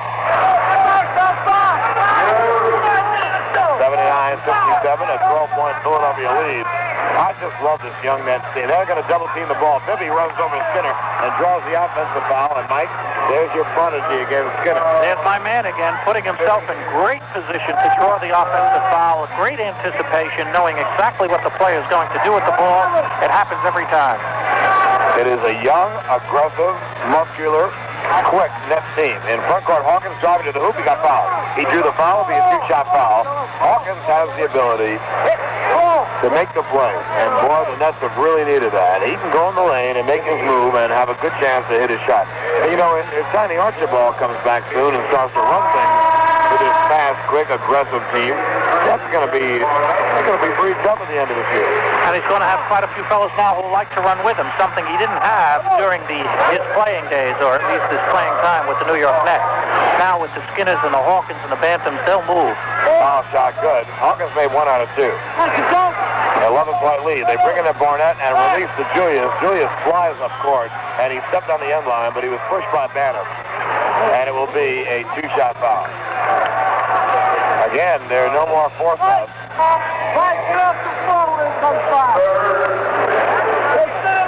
Kevin yells to Mike Bantam to go over and sit in the stands when he comes down court because they're going to draw a foul. Philadelphia has drawn an abnormal amount of fouls this game. Or either that or the Nets have fouled an abnormal amount of times. Foul shot is good. I don't know what the count is in the third quarter. Their first half was 16-9. All right, Doc makes a couple foul shots. 56. Under 5 minutes remaining in the third quarter. The Nets are down by 13, 81-68. All right, Skinner has it, played by Jim Barnett, hand on his hip. Skinner now on the left side. Go around Hughes pick in the lane. The jumper is in and out. Rebound, McGinnis. McGinnis charges up court. McGinnis now in the lane. Holds the ball, go outside of Barnett. Underneath for Doc, it's knocked away and stolen beautifully by Mike Manning. Ahead for Skinner. Skinner now drives up court. Skinner down low for Hawkins. Layup is good. Hawkins lost himself underneath. He wandered around underneath and no one found him. And then he darted in and got the layup. Right now, Skinner did find him and gave him a beautiful pass. All right, free in the lane. Cross-courting McGinnis is going to be what? A foul against the net. Foul on Hassoff. Hawkins hit him on the head as he passed it up. Free will up 1 and 1-2. Right, Hawkins was coming up from behind him and trying to knock the ball out of his hands from behind, but he hit Free right on the head.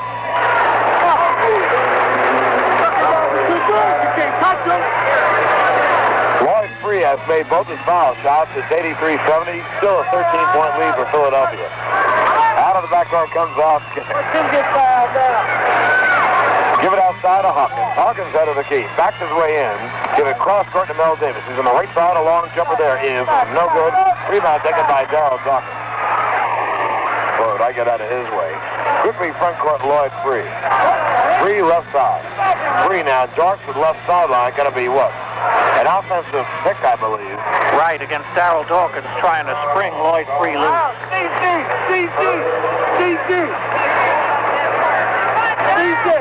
They're going to run a clear for a guard now. Then that's the old CG series. Up high. Now the pick, and off the pick goes Banham left alone. He stops his running right-hander. Swatted away by Doc. What a great play by Doc. Front court now Free. Free, a lead. Barnett. Layup is good.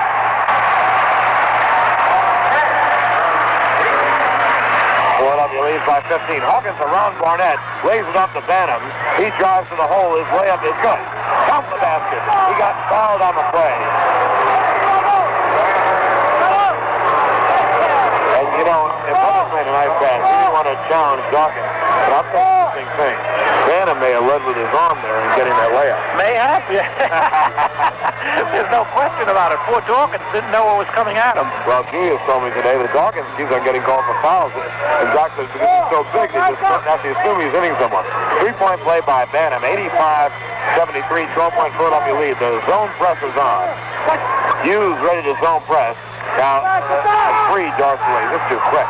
Free over the line, has it knocked away, picked up by Skinner. Skinner drives to the hoop. Down below for Hawkins, the layup is good. And the Nets get 5 points, Mike, in 10 seconds, and it's 85-75. It is a 10-point Philadelphia lead. The Nets, I think, are going to double-team the ball. That's the 5 defense, and here is Free double.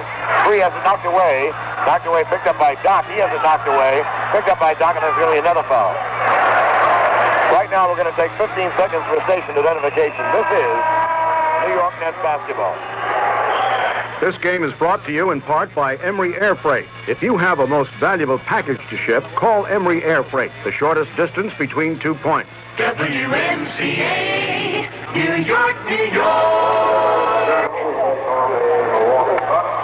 Right now, there's a timeout on the floor with a score. Philadelphia 85 and the New York Nets 75. Have you ever gone to the airport to get your package on a plane?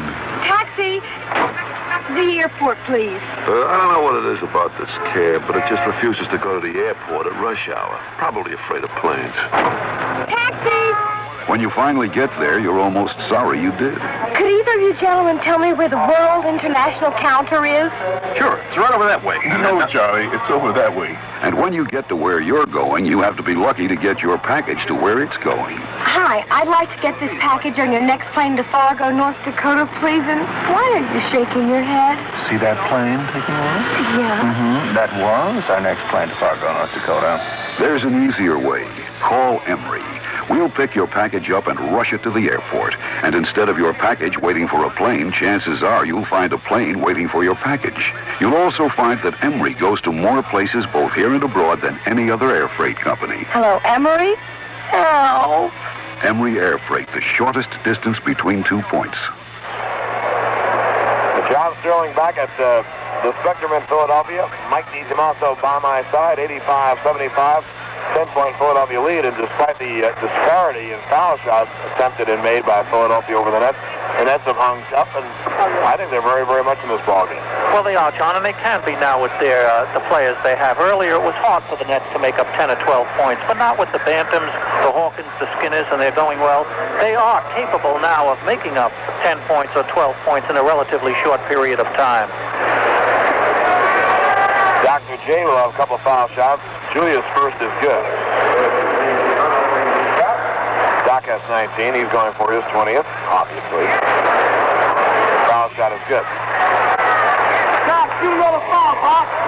Kevin yells out to Doc to shoot another foul. 87-75. It's a 12-point lead for Philly. At out ahead of the key, Kim Hughes. Off the baseline pick is Banham, but they can't find him. They get Davis. Davis in the lane. No shot to Hughes. Down the weaves to Banham. He cuts right for the running right-hander. It's backed up and in. Tell you what, Mike Banham can play. He might be a real player. All right, quickly front court, Barnett.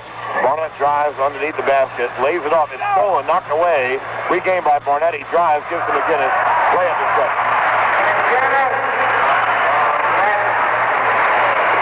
All right, under 2 minutes now. It's a strong point, Philadelphia lead.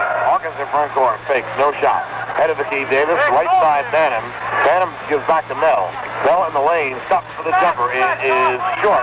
Rebound is well set of bounds by Barnett, and it will be Nets ball.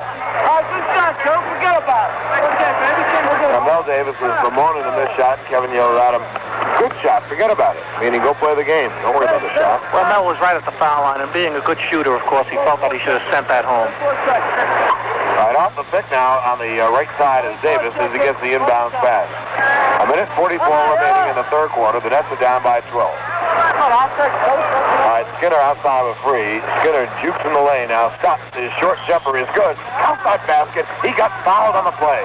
Count the basket. And he got fouled on the play by Lloyd Free. And Kevin yelled out, take him out. Take him. Meaning, go one-on-one with him. And he was so right, because Free would have a great deal of trouble trying to contain an out Skinner, as many guards do, smaller guards, against the good 6'4", leaping out Skinner. Once he gets in around that foul line, he's stopped. You know, I have been remiss. I don't like to give scoring figures. I don't think they're entirely germane to the action. Foul shot, Skinner's good. He made a three-point play. Banham has 24 points. That's the point I'm going to make. Nets so impressed, but next gets the ball to Free. Free drives up court to Dawkins. Play up his shot.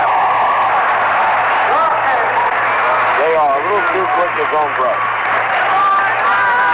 91-80, 11-point lead for Philly. Skinner to the right sideline. His jumper is good. Skinner took Free right to the hole and jumped over. It's a 9-point lead now with 1:14 remaining as the Nets hangs up. All right, down low for Dawkins left side. He shoots a jumper from there. It's no good. Rebound is batted away by McGinnis, picked up by Mel Davis. And the Nets could close the gap to 7 points. They were down by 14 in this quarter. And the Nets, I'm telling you, really are hanging tough. They can win this game. All right, head of the key now. They go to Banham. Down cross court for Davis. Knocked away by Dawkins out of bounds. And it will be Nets ball. Dawkins throwing that to the ground, John. Almost pushed it through the floor. All right, outside Davis. A lead for Hawkins. His layup is good. He rolls it in off a good play. And the Nets are down by 7 with 40 seconds. Free. Cross court. The layup is no good, and there's a foul as Dawkins will go to the line. The Nets are going to have to drop back faster. In fact, they're going to have to drop back and go into kind of a sagging man-to-man read zone because Philadelphia is just too fast. You're absolutely right, and you took the words right out of my mouth there. With the Nets on a successful basket, and yet the 76ers were still able to beat them back down court. You've got to drop back as soon as you take a shot, make it or not. Darryl Dawkins, though, has missed his first shot. He's got play has 2 remaining as the Nets are about 15 over the foul limit. Dawkins got 2 to make 2 now, and this one's way short. 91-84, 38 seconds remaining, third quarter. The Nets are down by only 7. Foul shot Dawkins. He got the hot trick. He missed all 3. Rebound Kim Hughes. And now the Nets can move within 5 with a hoop. Hawkins to the hole.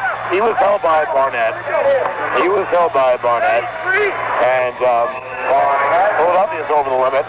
And Bubbles will get 1-on-1-2 with 33 seconds remaining. And that means the Nets will get another shot away, Mike, at the end of the third quarter. And Al Skinner and Bubbles Hawkins now picking up the slack and both going to work against their defensive men. Al Skinner going over Lloyd Free, and Bubbles Hawkins go to work on Jimmy Barnett. Foul shot by Bubbles is good. Gee, he has 18 in the game. Mike Banham has 24. Foul shot Bubbles is good. And the Nets trail by 5 points. Damn, you got to give it. Well, they're hanging tough against the toughest team in the NBA currently. Philadelphia at the Spectrum in Philadelphia. All right, 24 seconds remaining in the quarter. 23 seconds remaining. Free has the ball outside. They've opened up the left side. They want him to push Free to the middle. Free shoots a long jumper over Chan. It is no good. The rebound is backed up. Picked up by Chan with 10 seconds. Plenty of time. A lead for Hawkins. Hawkins dribbled it out his foot out of bounds with 8 seconds remaining. All right, right. That's all right. They did everything right. Now they bring it into McGinnis. McGinnis drives up court. McGinnis headed the key. Dishes it off. The layup is good by Barnett. Off the buzzer. And that's the end of the third quarter. With the score, Philadelphia 93 and the New York Nets 86. Say, have you heard about the giant garage sale? Well, Boulevard AMC Dealers in Bayside is holding a gigantic 175 car and Jeep garage sale for 1 week only. Starting Saturday, February 5th, running until Saturday, February 12th, some of the most fantastic deals and unheard of prices will be given on selected demonstration models and beautiful used cars. There'll be savings on some models up to $1,400, as well as factory rebates on Pacers and Hornet wagons. And other bonuses, too. When your new AMC car or Jeep is delivered, check the glove compartment because you'll find 2 tickets to either a Nets or Islanders game, plus a New York State lottery ticket. So drop into the Boulevard AMC garage sale. Find the deal that suits you best. Have some fun and maybe even win a door prize. Boulevard's giving away TVs, radios, CB receivers, as well as great deals. But get there early for the best picking. That's Boulevard AMC, located at 212th and Northern Boulevard in Bayside, Queens. They're open Saturdays from 9 a.m. for 6, Monday through Friday from 9 till 9. This is Broderick Crawford for AC Delco. You know, when I first hit the highway, people thought 10-4 meant a day in October. Since then, I've seen a lot of changes. Today, there's even a battery that never needs water, the Delco Freedom Battery. It's just one of 4 batteries AC Delco offers to suit your kind of driving and your checkbook. You might be surprised how economical Delco quality really is. But you've got to ask my name, Delco, wherever you go for parts or service. This is Broderick Crawford. 10-4. On the out-of-town scoreboard, Mike, we gave that score. LA leads Boston by 375-72. KC over Cleveland, 49-45, but look at this halftime shocker. Detroit, 68, Denver, 46. How about that? That doesn't mean Denver won't win that game, but they're going to start from 22 back. That's older brother Herbie Brown teaching younger brother Larry Brown a lesson. All right, the Nets are down by 7. We begin the fourth quarter. Nets very much in this game. Outside Bubbles Hawkins. They're down by 14 that quarter. Hawkins better shoot the ball soon. He gives the Hughes up high. Now down low for Hawkins. Hits the rim. It's knocked away. Picked up by Free. Free flies up court. Oh, is he quick? He got fouled. The layup is so good. That's it. Lloyd Free. Lloyd Free got to be considered when you talk about guys getting up court quickly. Randy Smith of Buffalo, obviously. Free is a great offensive player. He just accelerates going up court, John, and there was no way the fellas who were running without the ball could catch him while he was dribbling. He's very, very strong. Had a really jump. Free missed the first. His second foul shot is good. Indiana! The Nets are down by 8 as we begin the fourth quarter. Jan Van Bredikoff playing as a guard, and he's going to play more and more as a guard. Gives him the left side for Banham. Off the pick comes Davis head of the key. Davis now goes to the basket. The ball thrown away by Banham. And it will be a Philadelphia ball. That's the thing you can't afford, John, to come up court twice and not even get a shot at the basket. Free and Barnett, the Philadelphia backcourt with Mix. And now there's what? A 20-second injury timeout. And yes, Lloyd Free. It looks like one of Al Skinner's knee situations, John. Gene obviously wanted to give Free some information, and he does. The Free is okay, Mike, and he's going to stay in the ballgame. He recovered in that 20 seconds, John, just what he needed. Nets are down by 8. Catching up high as Mix gives back outside of Free. Free is playing with Dawkins and Doc Irving. McGinnis is out for the moment. All right, up high for Dawkins. Down low for Doc. The play-up is good.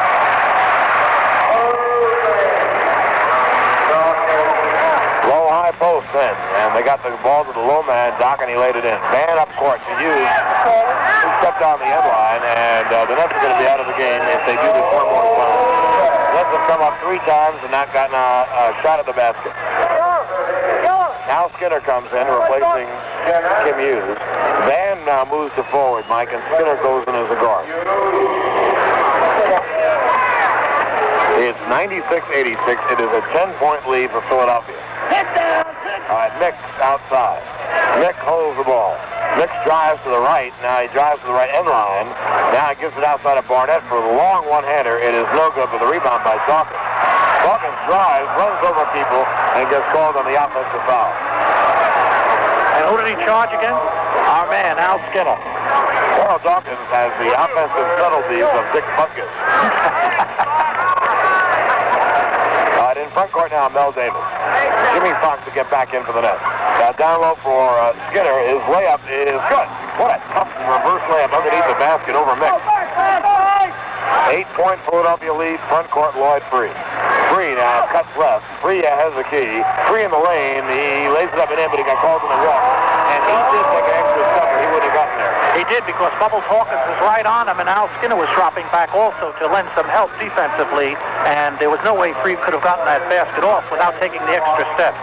Fox comes in for Mel Davis who gets a breather.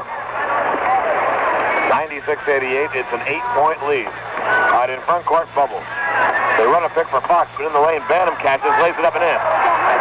Bantam is a great inside player. You get that ball to him anywhere within 5 to 10 feet of the basket, and he'll get it to the hoop, John. 6'9", he's slim, he has moves, and Caldwell Jones will come back. And Bantam has 26 points. All right, front court, Barnett. The Nets are down by only 6, 96-90. Barnett to the hoop. Drives to the baseline, give outside of Dawkins. In the lane, his layup is blocked. Oh, they're going to call another foul. They're going to call a foul on the net. How many fouls can they get without fouling someone out? Almost their whole team has 4 fouls. 1, 2, 3, 4, 5.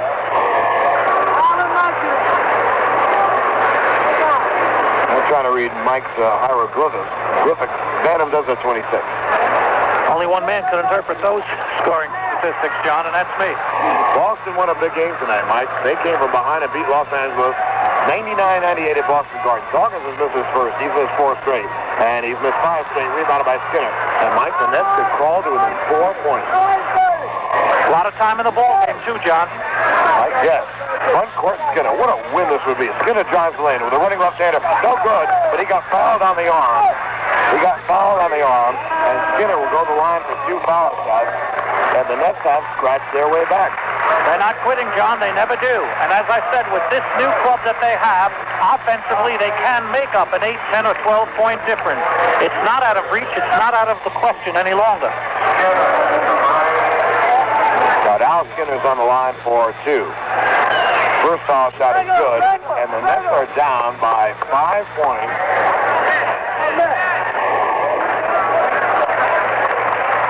Nets go with Fox, Bantam, VBK up front with Skinner and Bubbles Hawkins backcourt. We'll set Philly in a moment. Foul shot Skinner is good. Al Skinner, who had 4 fouls in the first 6 minutes, has come back for a strong third and fourth quarter. The Nets are down by 4, 96-92. Mick gives it to the Doctor. Doctor, right side, forcing the jumper up. It is no good. Rebound, Jan Van Bredekar. Just over 9 minutes remaining. They're going to run LA 11 for Hawkins. They run the middle. Hawkins in the lane fake. His short layup is no good. Rebound, Hawkins' layup is good. Bubbles Hawkins. And he went around Bibby easily. And the Nets are down by 2. The Nets are down by 2. Philadelphia wants time. There is a timeout on the floor. With the score, Philadelphia 96 and the New York Nets 94. Polio, the Italian food people, have spent 76 years in making and perfecting the finest Italian food products. If you want to become a better Italian cook, all you have to do is spend a few minutes in your favorite market, selecting such delicious, authentic Italian food products as Polio di Cut and mozzarella cheese, peeled plum tomatoes and sweet sliced peppers, breadcrumbs with imported Romano, macaroni, pepperoni, etc. Polio. They make it easier for you to make real Italian dishes. Gee, I can't wait till the game's over. Gosh, Mike, that's not a very professional attitude. Yeah, but I'm all out of Baby Ruth bars, and when you've got to have one, you've got to have one. Come on, Mike, what's a Baby Ruth bar compared to the glory of sports announcing? What's a Baby Ruth bar? Why, it's chewy caramel, fudge, peanuts, and a sweet chocolatey covering. Speaking of covering, I'll cover for you while you go get some Baby Ruth bars, if you get enough for both of us. When you gotta have one, you gotta have one.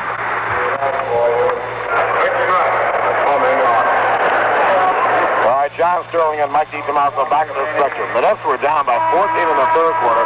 Mike, they were down by 10 in this quarter, and they trailed out by 2 with 9 minutes remaining in the game, 96-94. And, John, we both knew at the time that the Nets would not fall out of this game. They have the ability to crawl back. Let's see if they can sustain it now. A lot of time left. All right, in front court, Bibby. Give it to Mitch out of the key. Down low for Bibby. His layup is good. They ran that play well. Bibby off an inside pick. It's a 4-point Philadelphia lead. Hawkins comes over the line with Skinner, and Skinner's going to take the lane against Bibby. They're going to challenge Bibby. He takes the lane. He drives the lane. His layup is good. Off the basket. He got fouled on the play, and Al Skinner with an acrobatic move in the lane. Skinner got 4 fouls immediately and was out of the game right away. He now has 17 points. And that's the 5th foul on who? Caldwell Jones. And that's why it's equally as important as the basket itself, is to have a Caldwell Jones with 5 fouls, and now he has to hesitate a bit, if you will, in deflecting or going to block or cut off the middle from any man penetrating. You got 3, This shot, John, by Skinner could pull the Nets within 1. Unbelievable. With 8:34 still remaining in the ball game. Here in Philadelphia. Foul shot, Skinner is good. And they're going to zone press. The Nets are down by 1, they zone press. They get it in the mix. The mix does not have to speed, but Kevin yells out regular. He wants them to go back in their regular defense. Right? They're just playing their man. Even up. At outside Doc. Doc way outside, gives to Jones head of the key. They're going to try to low post Doc, I'm sure. They'll swing it left side of Mix. Back to Free. He drives left, stops for the jump pass to Jones, knocked away. Picked up by Skinner. Ahead for Hawkins. He catches the ball, he lays it up and out. It just rolled out. He was behind the basket. Rebounded by Doc. In front court, Free. The jumper is no good. Rebound is taken by Hughes. And now Kevin Hughes comes up and says, hold it, hold it, hold it. And they have Bibby out of the game now, so they're going to run a different play. They won't be able to challenge Bibby anymore because he's out of the game. They're going to run it for Jan down low. They can't get him the ball. Bantam has it outside. The Jan right side. Pulls for the jumper. It is bullseye. It is bullseye. And the Nets lead by 1. They lead 99-98 with 7.5 remaining in the game. The Nets are really hanging tough here in Philadelphia. Front court, Caldwell Jones. He's on the deep left side. He gives it outside of Doc. Barnett's trying to shoot. They can double team, and they do, and Hughes steals the ball. But Jeff Kersey called a foul, a reaching in foul. On Tim Hughes will be a non-shooting foul. George McGinnis now comes in for Caldwell Jones. And Philadelphia will go with a 3-forward offense. McGinnis, Mix, and Doc.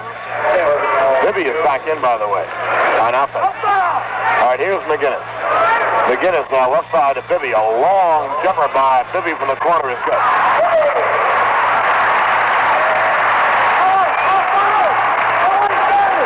They want to run an LA for Skinner, but Hawkins, I don't know if Hawkins already did here. All right, outside Skinner. He'll take Bibby in the lane if he can. He can. His jumper is good. And they are tuning up Bibby. They are absolutely tuning up Bibby. Front court Bibby. Bibby drives, runs over Skinner, offensive foul. And what did he do, Mike? Quickly got in front of Henry Bibby, even though Henry Bibby gave him a head and shoulders fake, but Al didn't fall for it. He went right to the right spot and drew the charging foul once again. Skinner does that repeatedly, and I want the fans who come out to Nassau Coliseum to watch that. Boy, the Nets are hanging. What a win this would be. They lead by 1, 101-100. Long time remaining, though. 6:45 left in the game. Bibby's been taken out of the game again on defense. Hughes catches up high in the lane. Bantam. Bantam's short jumper is good. Mike Bantam now has 28 points in the game, and the Nets lead by 3, would you believe? 6.5 remaining in the game. Doc on the left side. Doc holds the ball. Head of the key for Mix is going to be a foul away from the ball. Going to be a foul away from the ball. On Mike Bantam. Trying to break through a screen, and that's the 4th against Bantam. Kevin yells to Mike Bantam to back up. McGinnis is being played by Bantam. Here's Barnett driving the lane. His layoff pass is batted away, punched away by Bantam as Hawkins is about to get it. Free recaptures on the sideline. Free now, cross court, and throws it away. He threw it away.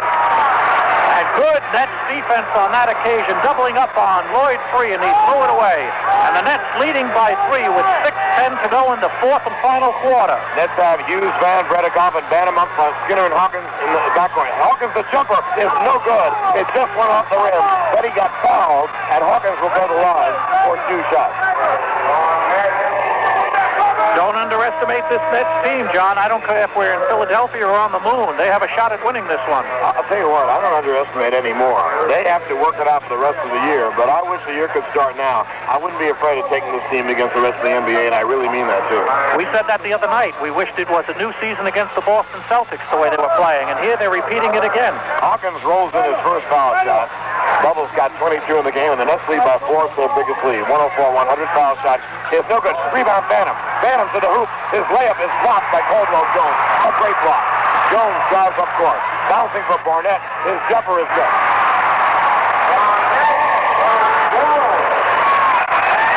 All right, 104-102. Skinner comes over the line.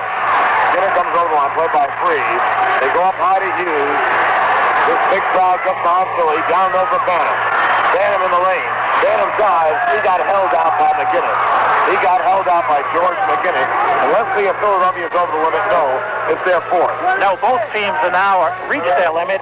Any foul call from here on in will result in a penalty shot for the team. All right, they're bringing in the Skinner on the non-shooting foul. Skinner drives left. Shoots right. Double team gives out to Hawkins. Cross-court jam. He drives. His layup is jammed. He missed it. Rebound. Jam. Lays it up and in. Dan Van Bredekoff. And now Philadelphia wants time. There is a timeout on the floor. There is a timeout with the score. The Nets 106 and Philadelphia 102. Blue roll for Eastern Airlines. He looks second. Feel each minute as the day goes by. Feel yourself in it. It's a good day to up and fly away. It's so easy to do. Eastern's got the right time and the right place for you.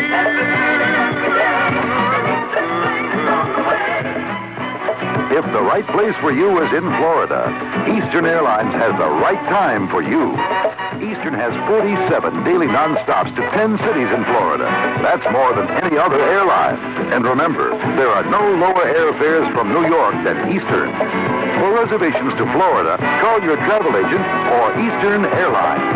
Eastern's got the right time and the right place for you. Oh, of course, Mike DiTomasso. You've seen a million pro basketball games in your time. Refereed them. Been a broadcaster for 3 years. We won the championship last year, but you know that a game isn't even mildly over if there were 18 seconds left and you led by 4. And the Nets have 5:18 to play.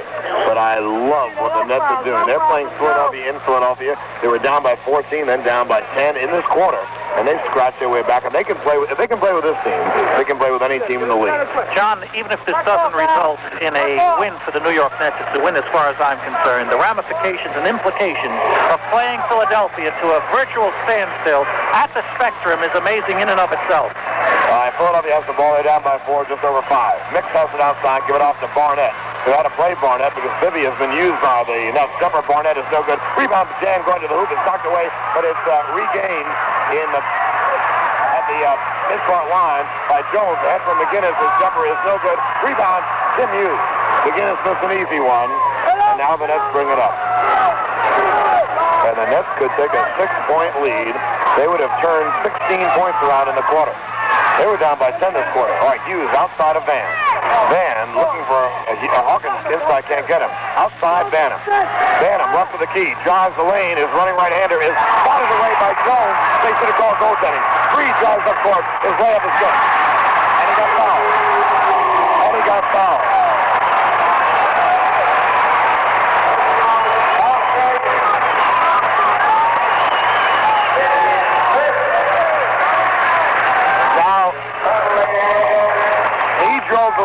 Banham drove the lane, and he didn't want to get an offensive charge, so he shot a looping right-hander from 5 feet out, and Jones batted that away, and that was close, okay?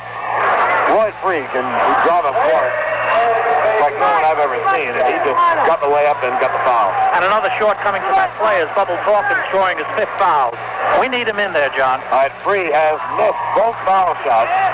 He had 2 to make 1, and the Nets still lead by 2, but They didn't get the best of that. All right, coming up court is Hawkins. On the sideline, he's double teamed. He gets it out to Hughes. Hughes holds the ball.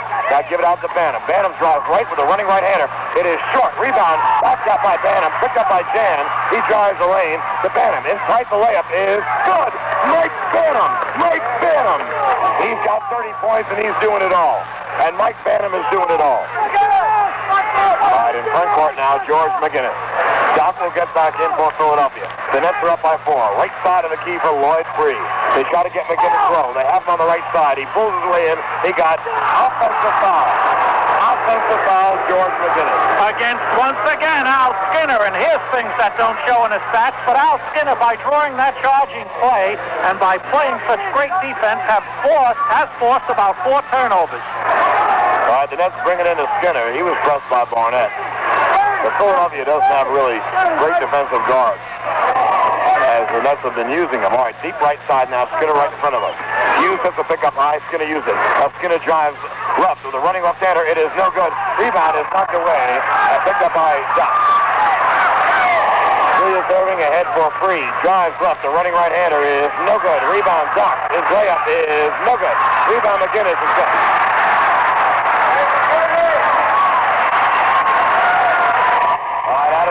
Comes Banham. Banham drives away from McGinnis, down to the left corner. Banham holds the ball. Someone's got to move to get it. There's going to be what? There's going to be a Nets timeout. There is a timeout on the floor with the score. The Nets 108 and Philadelphia 106.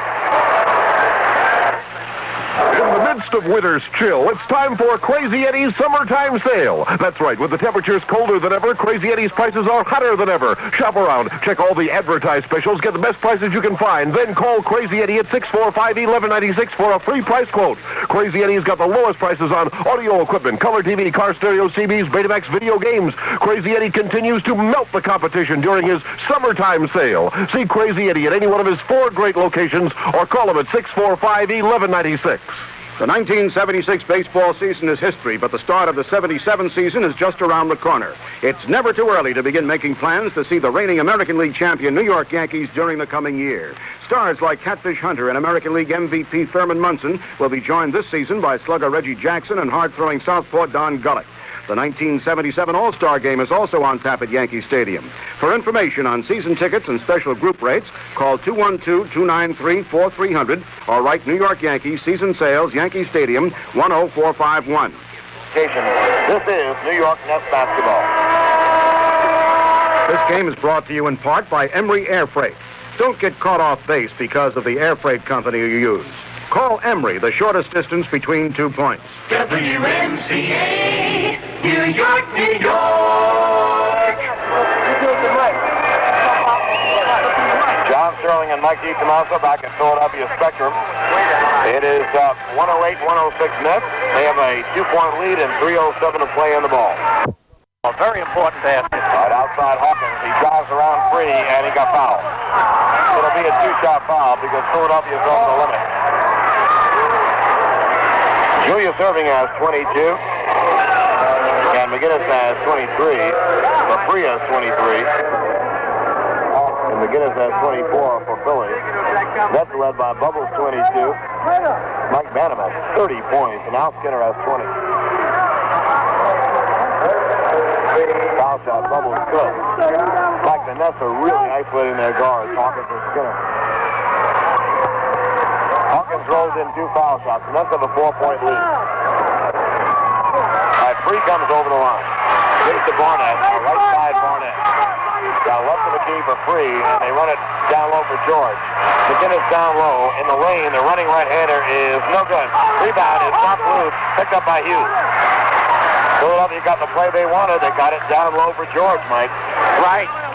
He missed a shot, big rebound by Hughes. All right, in front court now is Hawkins in the lane. He stops, he fakes. His jumper is around and out. He just missed it. Rebound McGinnis.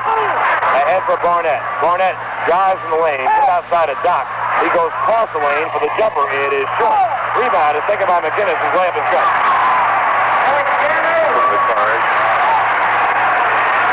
The Nets have just been unable to hold McGinnis off the board. And you wonder why Bowser doesn't come in and try it. He's hurt. He's limping with a bad thigh muscle. All right, outside Hughes. 2 minutes remaining in the game. The Nets lead by 2. They bounce it down low for Banham. Banham shoots a jumper from the corner. It is no good. Rebound is not free. Going to be a loose ball foul against Tim Hughes.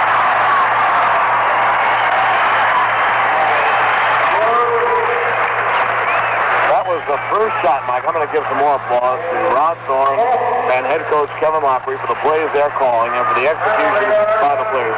That was the first poor shot that the Nets have taken this half. Right, Mike Bantam could be tiring, John. He's gone all the way since he entered in the first quarter, and he's hardly played at all for the last season and a half. So it's understandable that he may have forced a shot in a poor one. All right, Doc has 1 and 1, too. And that's not enough, I think. Not at all. You have to take shots like that at times. All right, the Doc can tie it up with his foul shot. With 1:57 remaining in the game, we're tied. We're tied up at 110. Bibby is not in the lineup. He's been used so far. That's guarding Skinner. Free is guarding Hawkins. Back to Skinner now. Skinner drives the lane with a running left-hander. It is no good. Rebound is picked up off the McGinnis.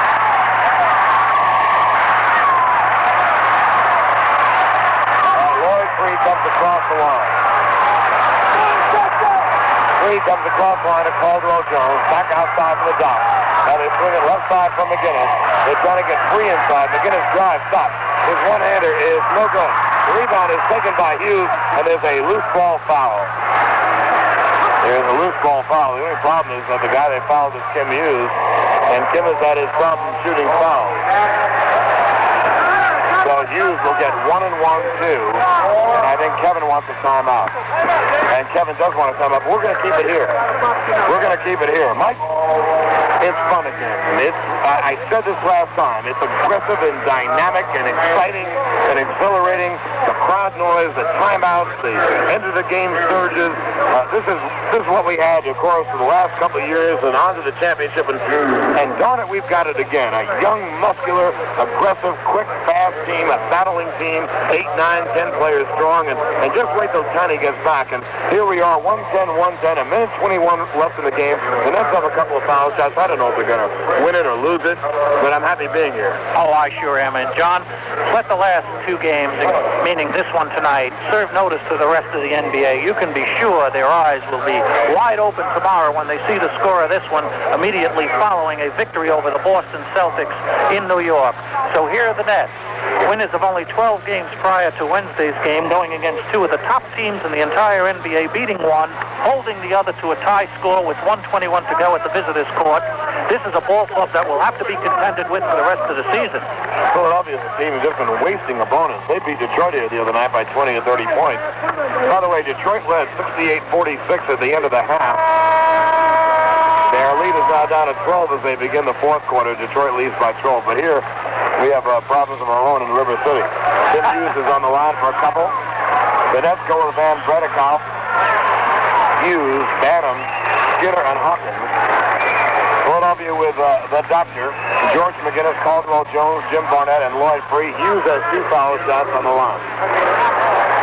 The Nets got a bad roll, John, when it was 110-106, and Bubbles Hawkins put it right on the rip. Right on the rim of the basket, the lip of the basket, and it just rolled off. Let's see what Kim does. Tim Hughes has knocked in his first foul shot. He's got one more. All right, Tim shoots some softball. The shot is short. Rebound is taken by Caldwell Jones. So Hughes made 1 out of 2, and the Nets have a 1-point lead with 1:14 remaining in the game. All right, in front court, Lloyd Free. Free now drives right side of Barnett. Now backhanded to keeper Free, down low for Doc, and there's going to be an offensive foul. And I believe that Bob Rako is saying he cleared out his man to get the ball. And he did, because VBK had overplayed the Doctor and was in good position to come up with an interception, and Julius just cleared him away. All right, in front court, Skinner. Big hoop here. Skinner gives it out to Hawkins. They're going to give Hawkins the lane. They're going to give Hawkins the lane. He drives up. He spins right. Cross court, Skinner. Skinner drives the lane. And they're going to call Skinner on a discontinued dribble.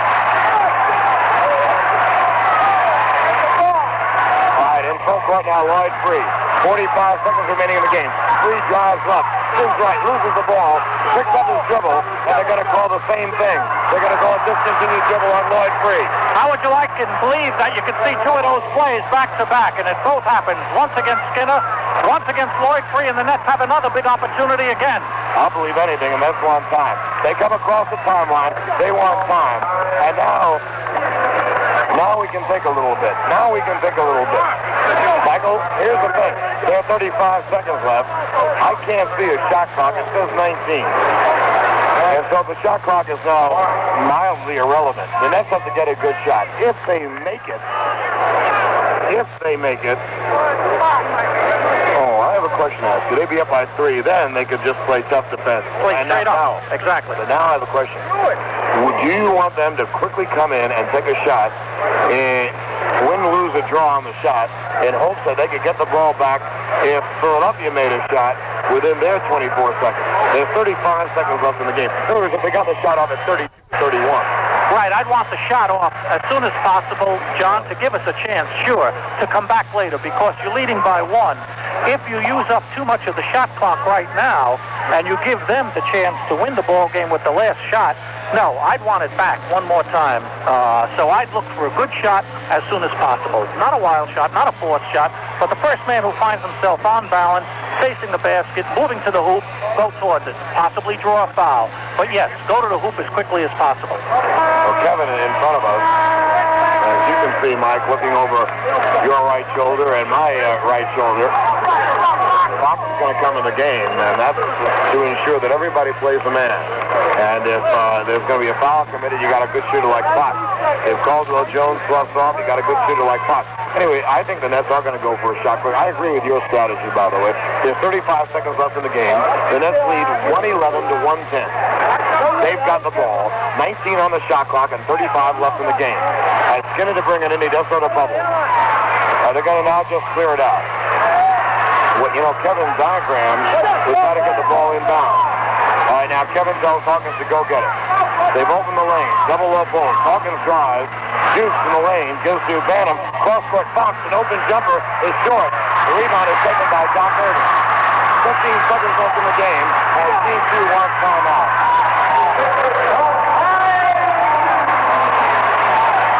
Now, I'll tell you what they did. And, Kevin, and I want New York to hear this. And I want New York to hear this. I think Kevin Lockery is a totally brilliant coach. You know what he diagrammed? It's like Sherlock Holmes. He diagrammed the L.A. to diagram Doc coming over to give up as he did before. As he's been doing. Okay. Now, to give the ball up on the left side, okay, so everyone is on the side, the strong side, and meaning Caldwell Jones, everyone in the middle, to go cross-court to Fox, the open man. And that play worked. Fox had a wide open shot from 16, and he missed it. So, that's showbiz if you miss the shot. But he had a wide open shot. It was diagrammed. It was right there. And it was tough for Jim Fox coming off the bench, who hasn't played very much tonight at all. And he was barely on the floor for any more than 10 seconds or so when he was given a chance to shoot, and a very big shot. Unfortunately, Jim didn't make it. And now the 76ers have the ball inside the half-court line, and they have a chance to win it all, John, with 12 seconds to go, and the Nets up by 1 point.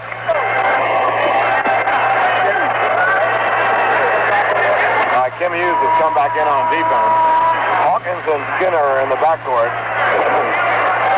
Banham is in along with Jan Zabredikov. Banham will play McGinnis. Jan will play Doc.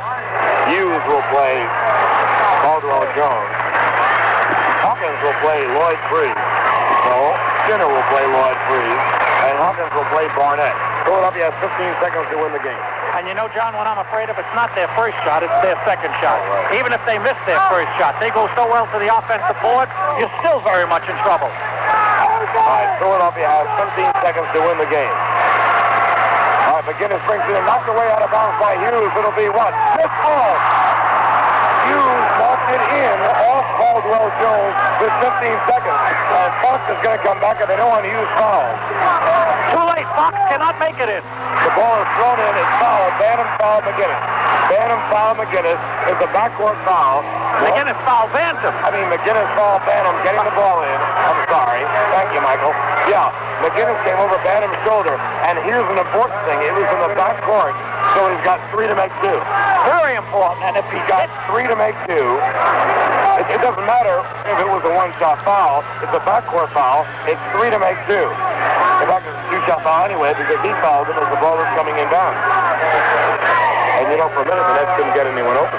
And, John, again, the defensive tactics of Coach Kevin Lockery and quickly hustling Kim Hughes back into the game for Jim Fox resulted in the turnover that resulted in this foul. Hughes' defensive play. Mike Bantam has 3 to make 2. Mike Bantam has 30 points in the game. The first shot is short. All right, that's all right. It was on target, a little short. Mike shoots him right-handed. The foul shot is good. He knocked it in the hole. He's got one more. He's got one more. This to give him a 3-point lead. 10 seconds remaining. The foul shot is good. And Philadelphia wants time. Philadelphia wants time. He knocked in 2 pressure shots. Mike Bantam. And the Nets are clinging to a tenuous, precarious 3-point lead with 10 seconds left in the game. And, John, talk about pressure. He missed the first one. Do you know how big those last 2 seemed and how heavy that ball could have gotten in a man's hands, the shooting hands? But Mike Bantam wasn't fazed at all, not irked, not irritated, not thrown off by the fact that he missed the first one, placing the additional pressure on the coming 2, and he hit them both. What a night for New York. In tennis, they call that the steel elbow. You don't really want to put too much pressure on that ball. The Nets have taken a 3-point lead, 32 seconds out. 10 seconds left. People say, why don't you just get out of the way and let them go? You don't, because they can score a basket in 1 second. Exactly. Now, what do you do? How do you play? You don't want to foul them. Right? No foul, but you do play a tough defense. Try to have them use up as much of the game clock, the final 10 seconds as you can, by pressure defense. Good defense, but no fouls. Definitely no fouls. Right there. Now, if they score, John, if Philadelphia does score, you can be sure that with the New York team taking the ball out of bounds, that the Philadelphia team will immediately foul. Well, I'm sure we have a timeout left. We do have 1 timeout left. Thank you. All right. Philly will bring it in. Nets clinging to a 3-point lead. 10 seconds left in the game. McGinnis will bring it in from the near side at midcourt. Brings into Free. Free drives left. To the hoop, a running right-hander is no good, and there's going to be an offensive foul on Lloyd Free. And now, with 7 seconds remaining in the game, I think the Nets are thinking about using their timeout. Now they want a timeout. Rod and Kevin thought about it for a minute because do you want to save that? And they decided no. Let's get the ball at midcourt and have to bring it in the front court. And the reason why the timeout was called was Kevin noticed some disorganization, some chaos, some confusion in the Nets taking it out. Had they taken the ball out very cleanly, I'm sure Kevin would not have ordered for a timeout. But the Nets were a little confused, and that could have resulted in a quick turnover and a quick 2 points for Philadelphia. So the timeout, I think, was judiciously called and ordered by Coach Kevin Lockery. The Nets have it in the backcourt at the 3-quarter mark. 7 seconds to go. They're leading by 3 points. And would you ever have thunk it, John? Boston and Philadelphia the same week. Well, of course, I told Kevin we could do that Thursday, beat Philadelphia and Cleveland on the road. And he said, well, okay, I'll buy that. Told him we played tennis. Let me tell you something. I've got a lot of people back home, Mike, thought we were jiving. We said the Nets had a chance in this game. Thing is, the Nets have hung tough. They've got Bantam and Davis and Hawkins off the bench. They got Skinner and Wool and VBK and Hughes and Bassett. And they got a contribution from Jimmy Fox. And you're talking about a pretty deep ball club now. They got a lot of different guys to play. Some are going to be in foul trouble. Some are going to be injured. Some are going to be off their game. And the Nets have really hung tough. And they have guys who can play this game. I'll tell you what. I'm surprised. Mike Bantam can really play this game. Well, John, people seem to forget that Mike Bantam was an all-pro rookie in his first year. And as you said the last time out, he just didn't get any more playing time. That's right. You can't play good if you're on the bench. No way. All right, the Nets bring it in. Caldwell Jones guarding Skinner at midcourt. The Nets have 7 seconds to kill with a 3-point lead, and they win the game. Now, Fabrico says, wait a minute. He tells Caldwell Jones to stand back there and give him 3 feet. Caldwell Jones is 7 feet jumping, trying to deflect the pass. They get it into Fox. He tips it in the front court, stolen by Bibby. Bibby comes front court, drives the lane. His layup is no good. Rebound Barnett is good at the buzzer, and the Nets win by 1 point. The Nets win. The Nets win by 1 point. The Nets win by 1 point. That was a gritty, gutty win. The Nets won by 1 point by a score of 113 to 112. But a lot of people didn't think they could do it. Mike Banham came off the bench and scored 32, and the Nets have won this ballgame. We will get back and review the highlights of this game right after these messages. This is Broderick Crawford on the highway for AC Delco. Every day, thousands of motorists commit highway robbery against themselves. Now, take oil filters, for instance. The potential cost of a ruined engine is frightening. Replacing your present filter at the intervals recommended in your owner's manual can help guard against expensive repairs. Yet every day, thousands go without changing oil filters when they should. Result? Could be highway robbery in the form of premature engine wear. So remember, next time you change your oil, be sure your AC Delco serviceman checks on your oil filter, too. If it needs changing, change it. But be sure it's a quality AC oil filter. AC filters protect more new American cars than any other brand. They can help protect you against expensive engine wear. Come on, look, play it smart. If anyone's going to commit highway robbery, let it be the other guy. Rod, 2330's calling in. Get his 1020. Wherever you go for parts or service, just tell them flat out you want an AC oil filter. And tell them Broderick Crawford said hello. I want a beer like no other beer. I'm shaped for people. I want flavor that won't disappear. I'm Schaefer people. Consistency makes a great beer. And Schaefer's consistently great tasting because Schaefer's brewed the old world way. Kreuzening, we call it. Since 1842, Kreuzening, the extra step of brewing twice, has kept Schaefer consistently fresh and crisp, consistently great tasting beer after Schaefer beer. I want a beer like no other beer. I'm Schaefer people. A Schaefer beer goes straight to your thirst. Your last one tastes as good as your first. Go out and get a Schaefer and be Schaefer people too. Go out and get a Schaefer and be Schaefer people too.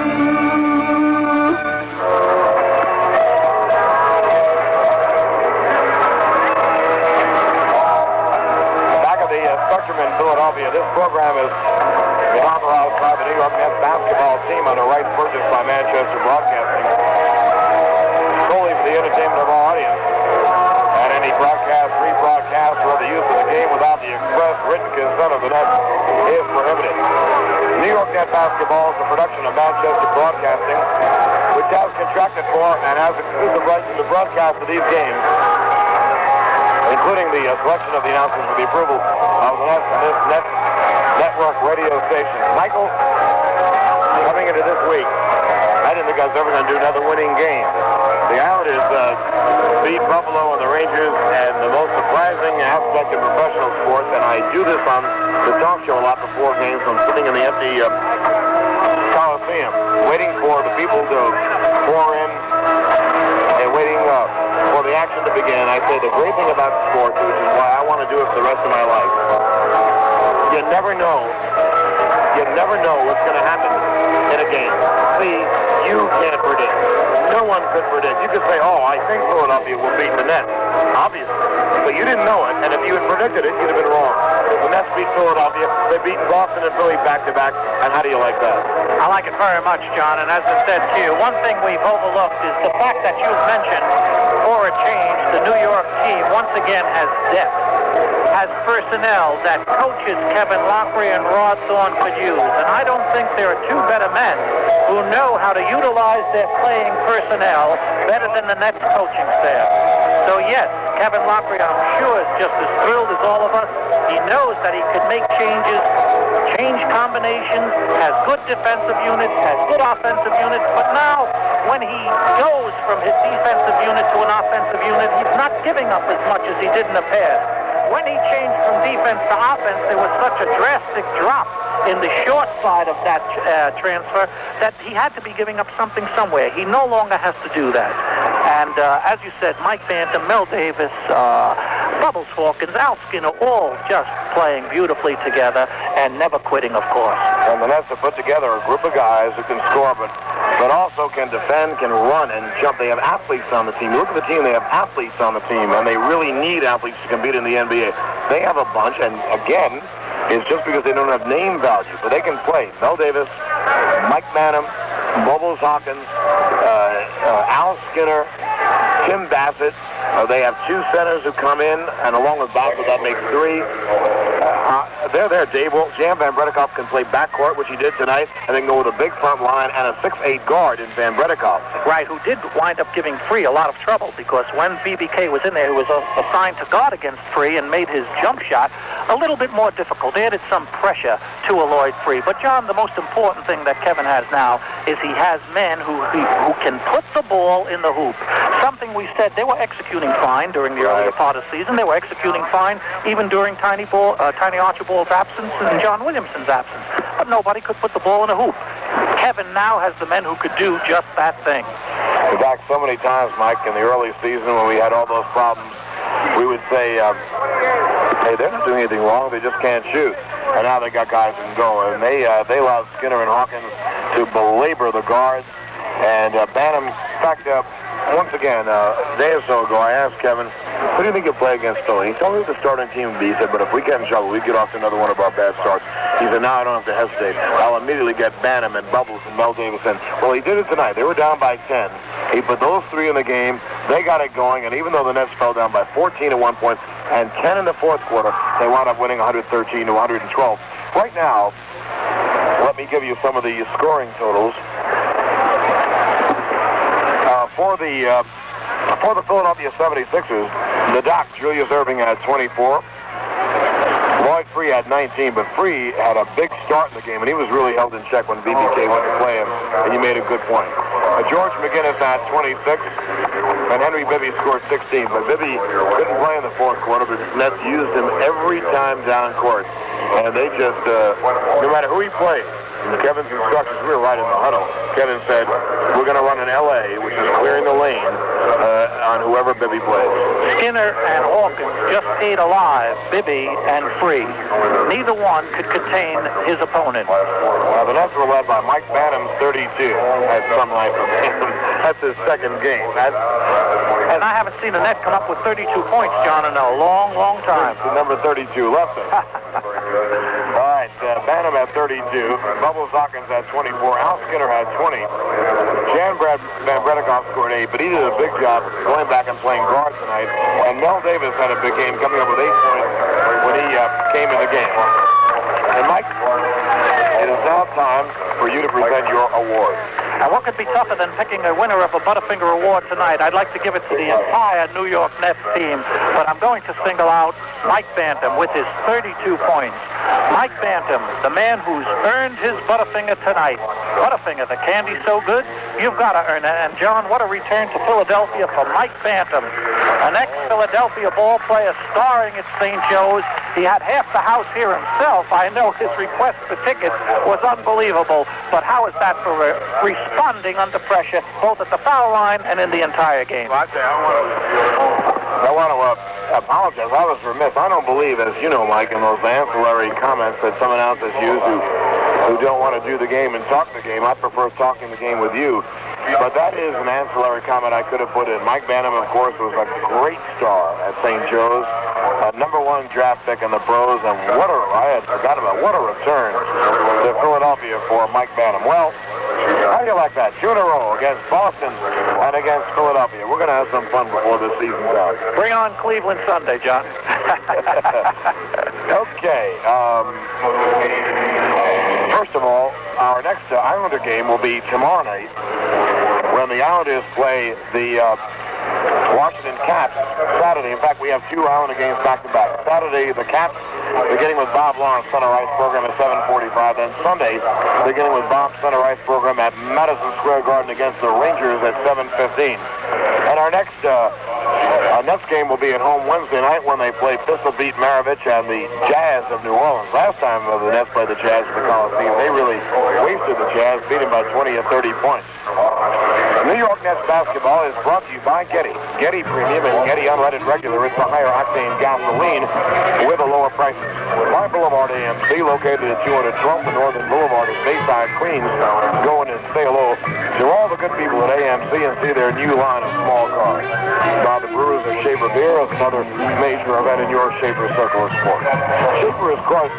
It's brewed twice for consistent great taste.